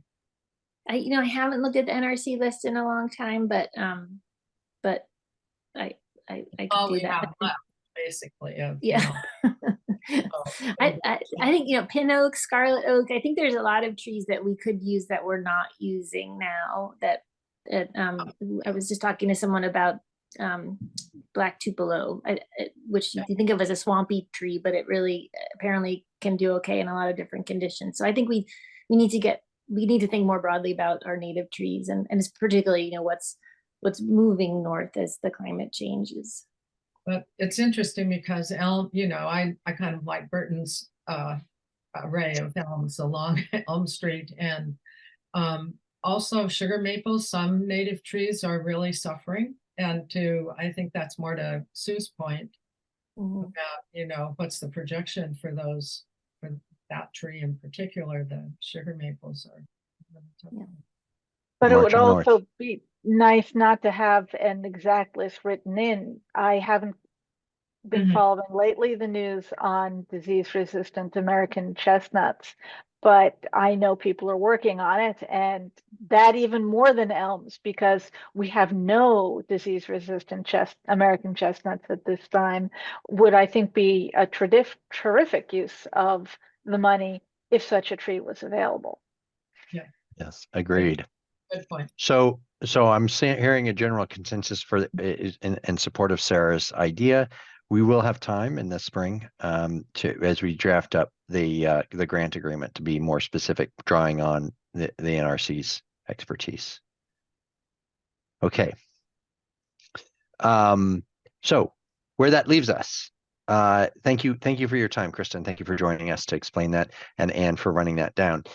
Where that leaves us is, I think we are actually, maybe what we should do is do a formal vote in terms of to determine whether the committee is in support of the projects as proposed, and then we will move to, well, what about the funds left over, and do we want to add to the proposed article that would to go on the town warrant. Sue, for your benefit, Sue's corrected me that I'm using the word warrant incorrectly. That for our proposed article, whether there would also be a reserve fund amount for some of that leftover funding, just as we did last year. So I will. Let's see. How can I view everybody? Is there a way to do this so I can go around the room? There we go. So all in favor of an article containing the funding amounts that we've just had on the screen. I'll go Sue. Aye. Sarah. Aye. Nancy. Aye. Paul. Got his Aye. hand up. Thank you. Edward. Aye. Thank you, Edward. Eve. Yes. John. Yes, but abstaining or disqualifying myself on 51 Walden vote. Thank you for clarifying. And I'm also a yes. So great work. Thank you all. Let's now consider the remaining funds. We have, Anne, can you Anne, you've got your hand raised. So I just want to, I just don't want the 250 tree committee, bound by the open space category necessarily. I just want to raise this issue because that was one of the questions, that the town council raised as to which category it's in. So if it's in a historic district, I think it would need to be under historic preservation. Wasn't that the argument that the town council had made? So when you're just looking at how these are allocated, you know, the full amount is the full amount, but just consider whether you want to split it 3 ways through, you know, open space, recreation, and historic preservation, or 2 ways, or I don't know if they have any sense now. I just wouldn't want to have to bind them to just the open space category, because I think that the town council had said that there are limits on how they could use that, and it could only be for what was it? It would be limited to parcels that had been acquired for open space purposes. Oh. So right, so again. So you're saying that the trees could only be planted on parcels, if we designate some of the funding, trees could only be planted on parcels that were previously been acquired by the town for open space. If the entire bucket was under open space, then yes, I think they'd be limited to that. But if you spread it out over a few other categories, then that would give them some more freedom. But if okay. May put I ask? some of it, Sorry. So Nancy, may I ask, is there such a thing as historical character, which comes under the Historic preservation. historic category, if that makes sense? Yeah, I mean, the fact they're all going to be in the historic district, does that add up? it's part of the historic landscape. So, Yeah. Okay, good. I just wanted to confirm that. I cannot find my little hand and other options for Zoom. Is anybody else having that problem? You just Try have to move hovering your mouse. cursor over the bottom the bottom of the screen, and you might see a toolbar pop up. Yeah. That may have fourth from the right. You've got your leave button, notes, whiteboards, apps, raise hand. Yeah. At least on my screen. Yeah, no. Same here. Do a Anyway, million. we know you're. We know you. We know That's you all want to right, but talk. I know how to wave my hand, so that's all right. I was just Okay. Sue. if we put some of the money into historic preservation, does that then constrain 250 trees to plant some of the trees in historic districts? What if they discover that there are no such locations that are appropriate for whatever reason? I thought Krista said that was going to have to happen anyway, or did I mishear that? I Sorry, thought she said that they had discovered that they can't plant trees where Public Works would plant them anyway. So they could, for example, have to put in a grove or some other thing. And it sounded to me as if that's a little unclear at this time. So that's why I'm worried about constraining them. I don't think so. Krista, you've got your hand raised. Could you clarify for us how the categorization would go on site selection? I'm not sure I can. but I'm looking at what town council wrote, and so one part was very clear, or was clearer to me, which was that let's see, if enough trees are planted in one location so as to create or add to park space, it also may qualify as creation of a new open space or recreational resource. So I think that's where kind of the groves of trees came in. And he clarified also, I'm assuming it was Mina, but I don't know that for sure, clarified that that school property would qualify for that as well. And then what else did you say? So tree planting is likely to meet the definition of preservation, which means protection of personal or real property from injury, harm, or destruction. Okay, so that's where CPA trees may be eligible for CPA funding if they're planted on existing open space areas acquired or created with CPA funds, or recreational areas, regardless of how acquired or created. Okay. So that's sort of an interesting nuance there. And then tree plantings outside of these areas are less likely to be eligible for CPA funding. For instance, public streets or private properties are not likely to meet the definition of open space or land for recreational use that may be approved with CPA funds. I wonder about public streets and historic districts. Yeah. Let's see. The gist of it seems to be that what we need is to allocate, I mean, we need to allocate some funds within potentially open space and some within historic preservation, because some we'll be able to create new open space amenities, like for example at the school, by having a grove of trees, and in other areas we'll be adding to the historic fabric of historic districts. Yeah. And can you, Paul. Yes, Paul. The historic category includes real property. It's building structures, but also has real property. So it doesn't have to be, well, Nancy probably knows this, but in the definition, it is property. I think it seems correct. Yes. Yeah. Okay. Anne? Right. So I think, what my sense was that the open space category was the one that was really very limited to just the spaces that were acquired with those funds. Although, as you said, Krista, if you're sort of creating an open space, that would also apply. But I think the recreation category you should also consider, because there were fewer constraints on recreation. The trees could be planted that could be interpreted as rehabilitation of any recreational space across town. It wouldn't need to be either purchased through CPA funds or created through the planting of trees, if that makes sense. So, but is that okay? For historic preservation. So how do we define recreation space?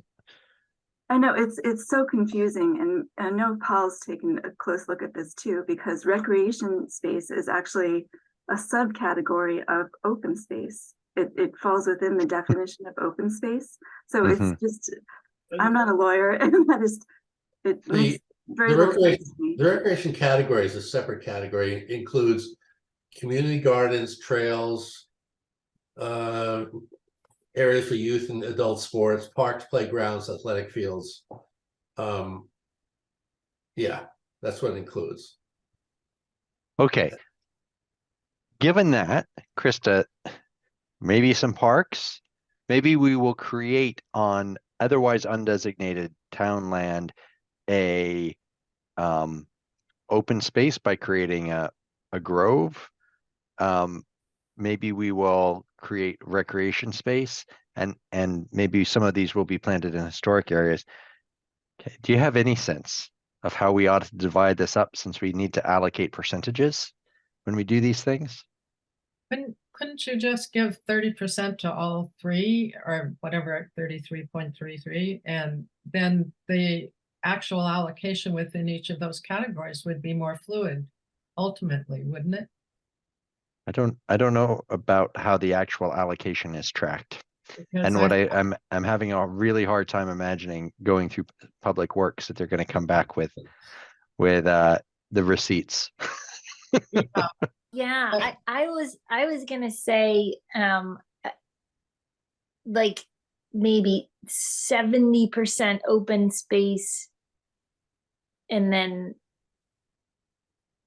15% historic and 15% recreational, because I think that with recreation, I mean, I'm hesitating because, because trails are included in recreation and community garden. I mean, people with community garden plots generally don't like to plant trees near them, right? Because you want the sunshine.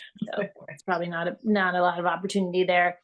Trails already have a lot of trees along them, so so that's why I think we could probably do more within that. We do more and have more opportunity to get creative within the open space category. So 70%. I mean, and one of the things I'm just wondering about is something like I can imagine at Sleepy Hollow, right? That would all be historic. Like, could that possibly be within scope? That's true. That's true. So maybe it's 60-20-20, something like that.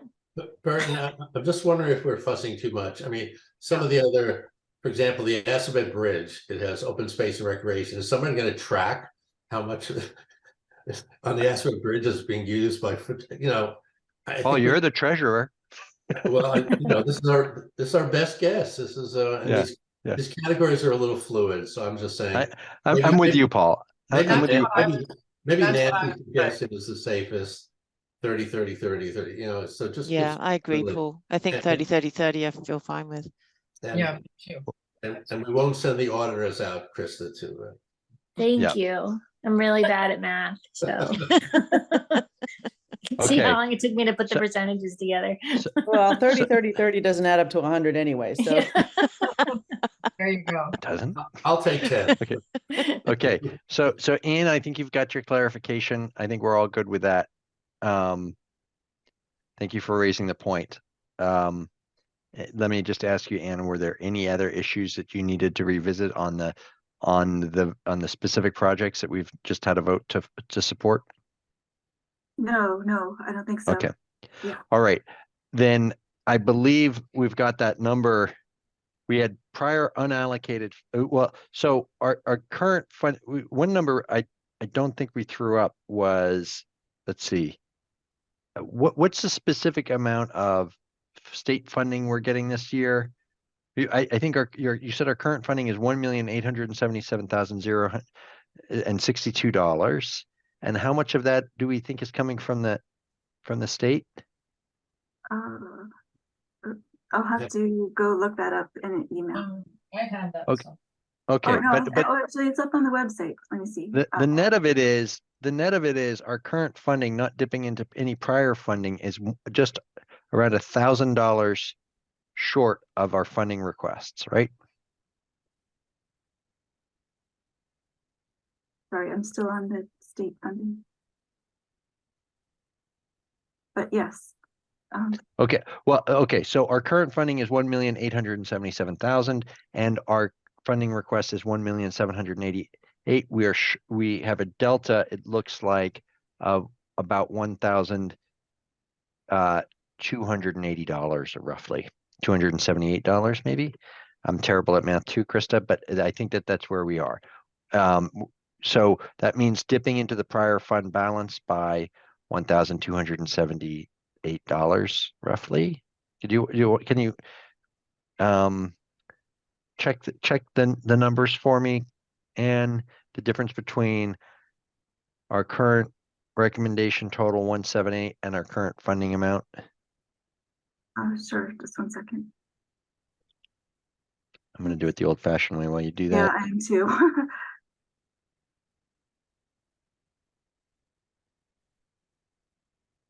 $1,258, is that what everyone got? Yes, 1258. Oh, I don't know how I got 78. 1258. Okay, so we are $1,258 short from current funding. We had a prior year balance, and this is something for new members new to the committee. We always tend to have some prior year balance. It's never been anywhere near that large that I recall. But we always tend to have some funds that are left behind. And they're always nice to see, and part for projects that come under their projected amount and return the funds. So that means we would have approximately $455,000 in undesignated reserves coming from the prior year fund balance.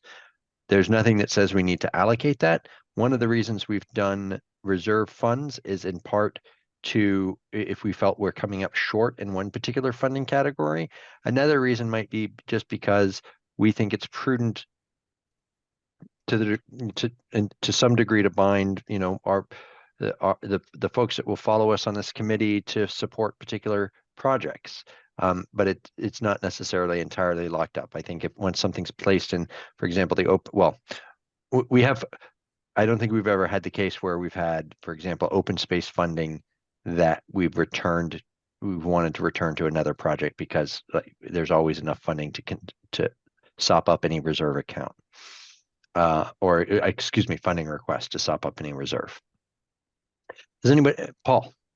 I have a slightly different but related question. If you go to the top of the spreadsheet, so the 3 blank columns that we haven't talked about, right now, we're basically saying that everything other than 1,000 plus is coming from that last column, and that we're not taking any of the reserve funds, and that's fine. Is that basically what we're doing? Essentially, that's what I think. Yeah. I mean, for simplicity's sake, anyway. I mean, Am I good? and one thing maybe it would be good to visit right now is, so we've got 500,000. I'm just wondering about general percentages of funding here. So 500, 533, 500, and then this category is, what are we at for open space and recreation so far? So housing looks like it's at about 30%. Open space and recreation, that's a lot of numbers to add up. Yeah. 300,000, 302, 500, 400. I think the spreadsheet 500. The spreadsheet will calculate that, right? Well, I don't know if we can break it up. So it should be 60. Line G N should be 15,000. Line G, go back to G. Yeah, 15,000. Yeah. Yep. 100 and 250.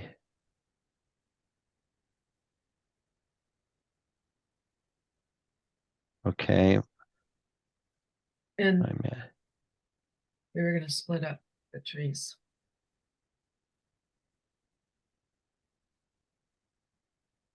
So I think I'm at 783, 300 and some really fast math on open space. And the numbers are too complicated for me to do in historic preservation. But I don't remember, but is there certain percentages we have to keep to? 10% for each category based upon open space as a category, recreation's like within that, and historic preservation and housing. But the minimum is 10%. Well, I think we've done that. We are at about, I think we're roughly breaking down to about 30%, and probably for housing, and about, I'd say 40% for open space and recreation, and historic preservation looks like it's about another 30%. I had 533, 500 for housing, 783, 300 for open space, and so the balance plus staff and technical support would get you to 1878. Did you split the trees up 3 ways? Yes. Yes.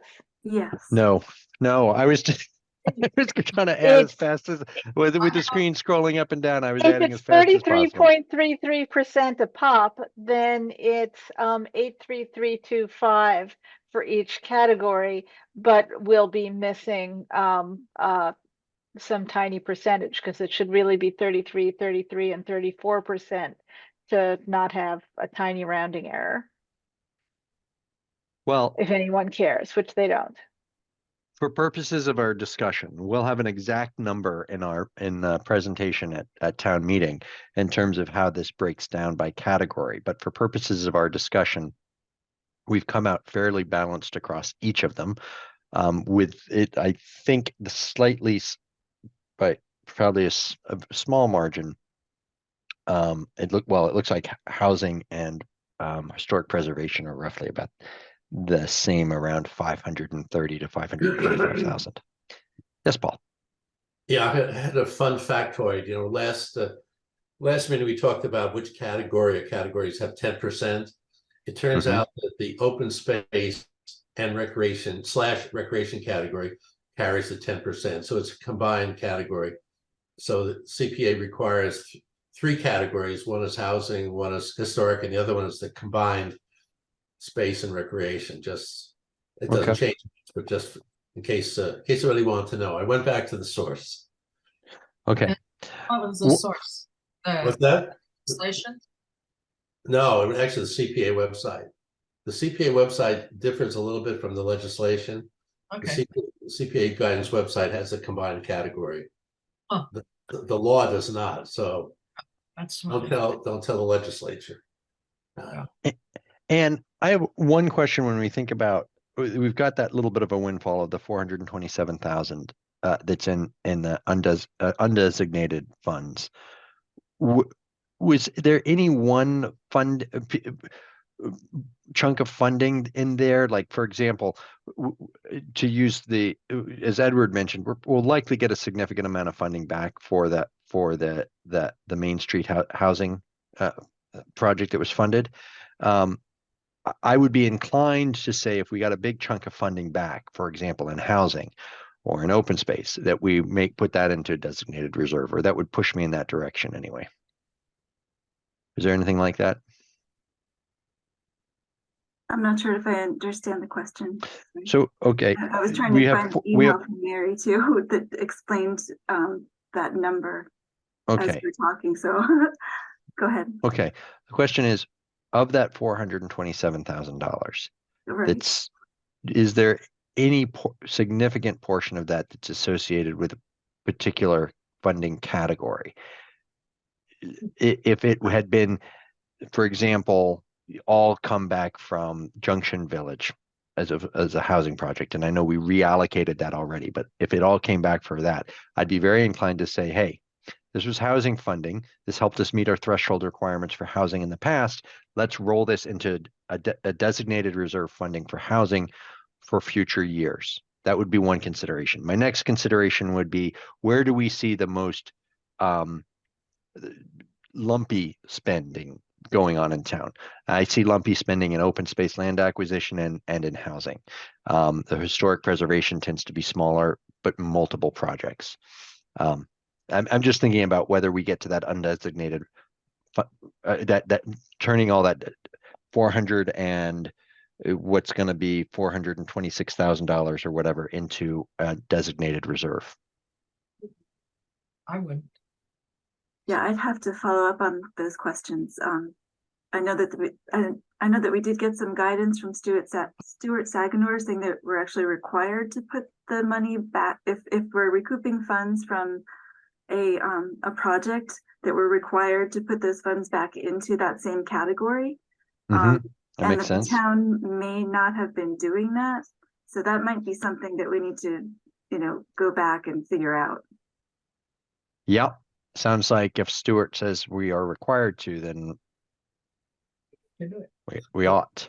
But I thought it sounded like the majority of that 456,000 was allocation changes as opposed to recouping.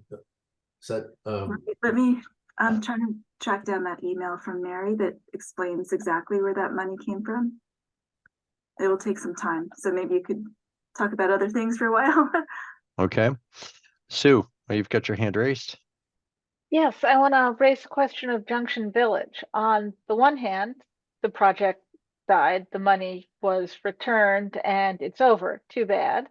And on the other hand, we can certainly anticipate that it will be coming back in some form or another as soon as someone can manage it.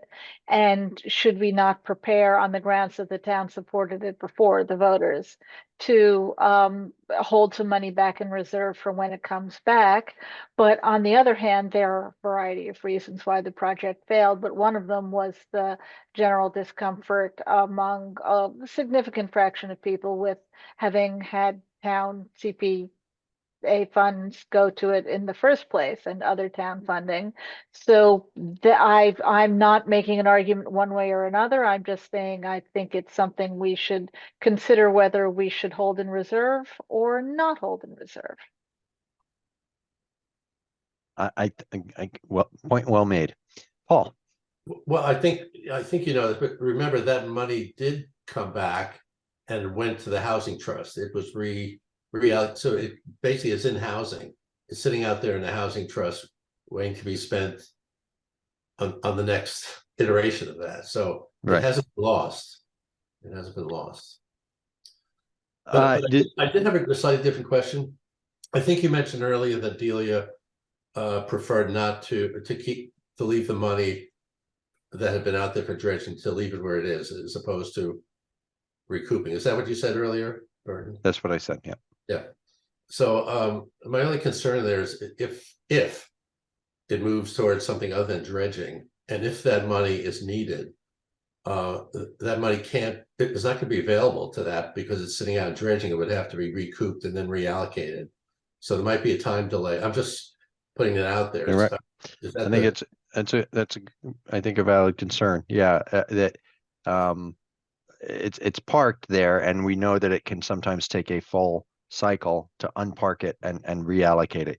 Yeah. But I'm just saying, if it's recouped and put into an open space reserve, it's not lost, but then it becomes available as far as timing. So I don't know, Sarah, you may want to discuss that with Delia. It's just, she's not losing anything by having it recouped and putting it open space. It just makes it available for a variety of projects that come out of the whole task force.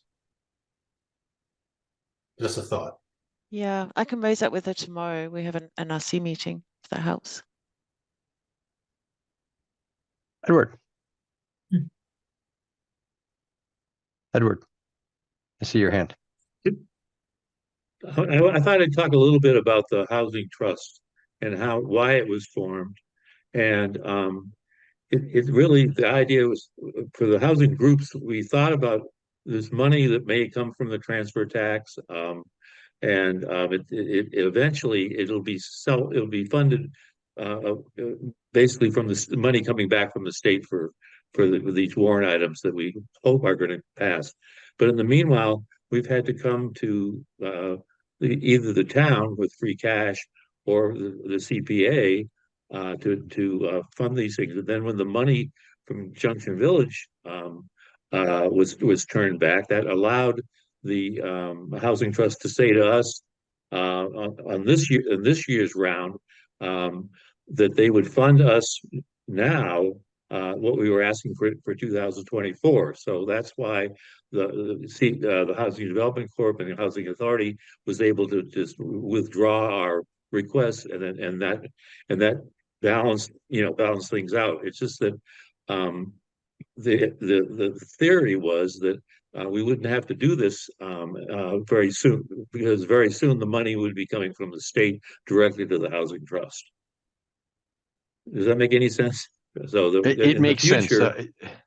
We're not going to be asking is. I'm sorry. Though I would just point out, it's not coming from the state, but coming from these other town-funded mechanisms, right? From the real estate transfer tax and the permit fees. Yeah. But right now we're kind of the poor cousin needing help, from the CPC, because you have the ability to allocate, not a great amount of. It is a great amount of money as far as our budget is concerned. We're trying to one at a time buy more and more affordable housing. So Edward, is it fair to say that you would support you designating the unused funds from this year in a housing designated reserve as a promise to that? you know, we talked about last time or maybe the time before that about maybe having 20% for housing and, you know, instead of just 10% guaranteed. But I think that my feeling, and I can't speak for the other people, you know, Liz Rust or Keith, is that the CPC has always stepped up when it's needed. We got a lot of money for Buckley Terrace for several years, and then we stopped at the Housing Authority. We stopped asking for money after you know, we felt we got more than our share for a while, and so there were other issues, other needs that so we didn't come up with any projects like we have done with buying a one-off unit and turning it into an affordable housing.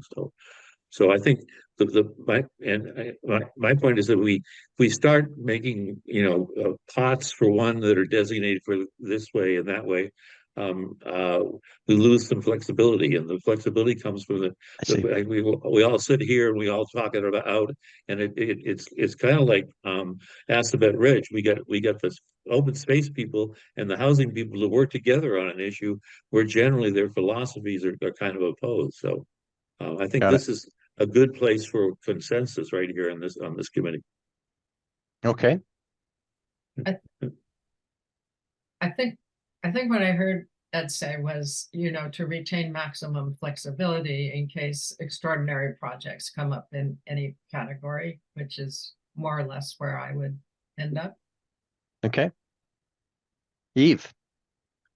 Just tangentially related to what Ed was saying and back to what Paul was saying, I'm wondering if the open space reserve can be used for recreation projects or if it's only for land acquisition. Oh, that's a good question, because Paul just told us that they get lumped together in terms of total spending, but I don't know is recreation a subcategory of open space? I don't know.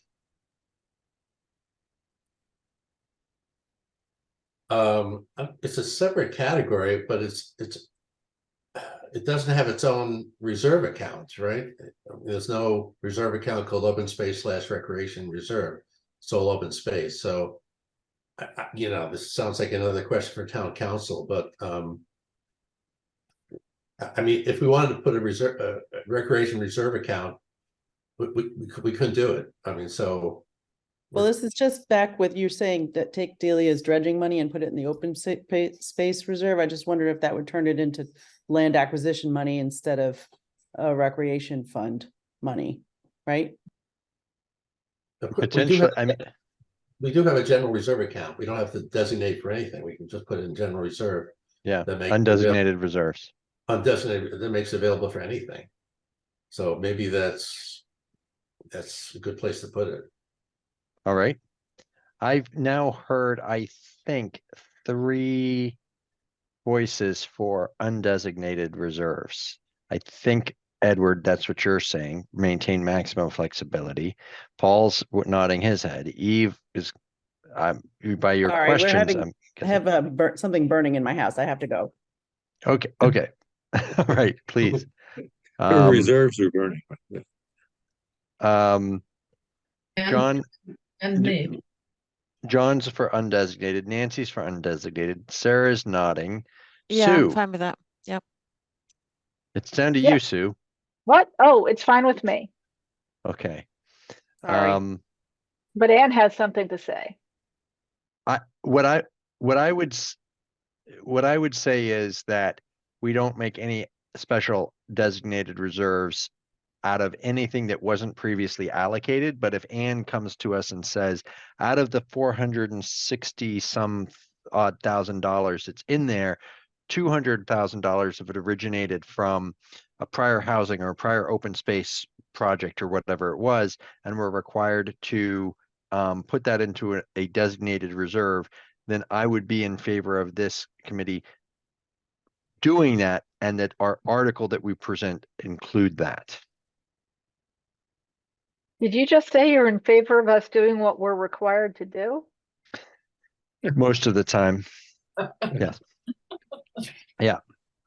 Anne, does that work for you? And if you've got another comment, as well. That makes perfect sense. And I did track down the description of where that 400,000 came from. So the town received an additional 111,772 of state match funds in 2023, which were not taken into consideration when the projections for FY24 were made. So that accounts for 100,000. So that would become a part of the undesignated fund balance. And then investment income came in much higher than anticipated by 100,000 in FY23.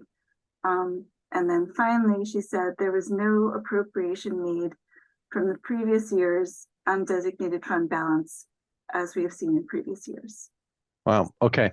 Yeah. All true undesignated funds, it sounds like. Oh, we are. I'm feeling like we should make like Norway. We've got a state investment fund we're setting up here before we know it. We won't have to pay property taxes anymore because our CPA fund will have runaway investment income. Okay, so then that makes it very simple that we don't need to include in our article the designation of any additional funds into designated reserve. And I think our business is largely done here this evening. And what formalities do we need to form an article? Anything other than, I mean, we voted on the funding amounts. Remaining funds will go into an undesignated reserve. Is there anything else you need to be able to prepare that article so that we can submit it on December 15th? No, and I drafted it, and it's the same as previous years. So should we try to plug in the numbers together, or do you want to just pull that up so that we can look at it? What I'm inclined to do is get a vote that we approve the article based upon your draft. Once we have you have the opportunity to add the numbers with a final look over by either, let's say, either Paul or me to verify it, and that would be, and we vote to approve that on that basis. Anything we can do to avoid having to schedule another meeting between now and the 15th would be the best. All right.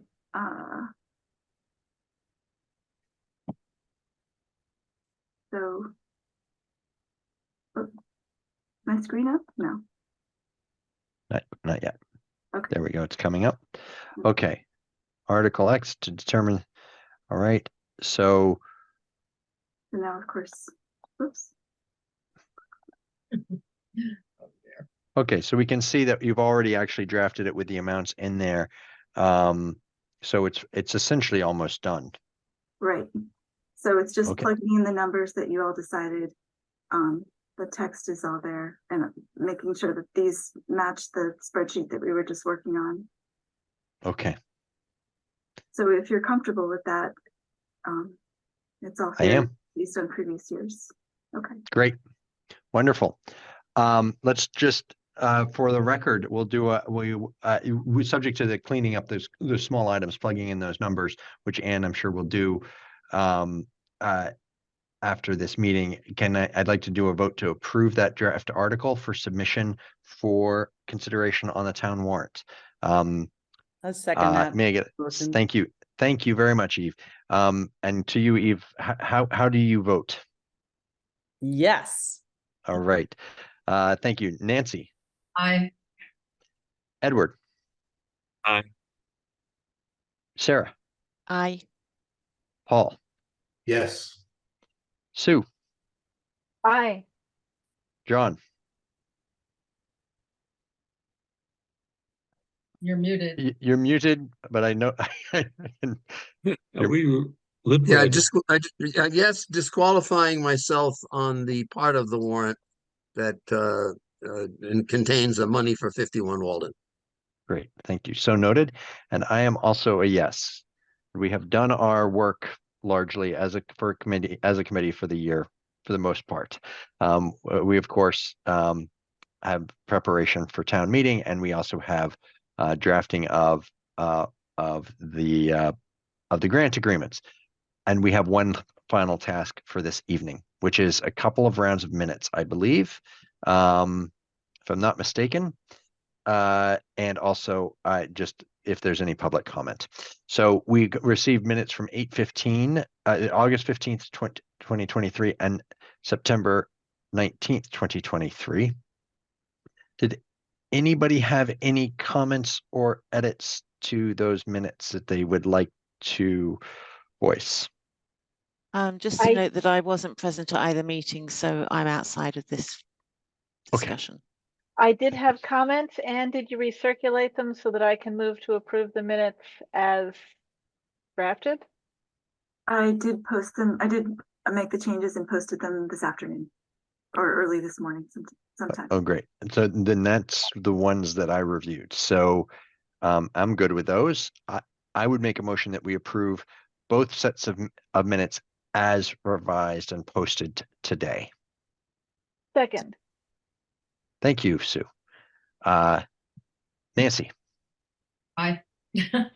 Edward. Aye. Sarah. Abstaining. I didn't review them because I wasn't there.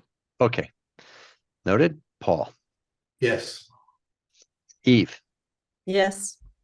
John. Yes, I was not there for August 15th. Okay.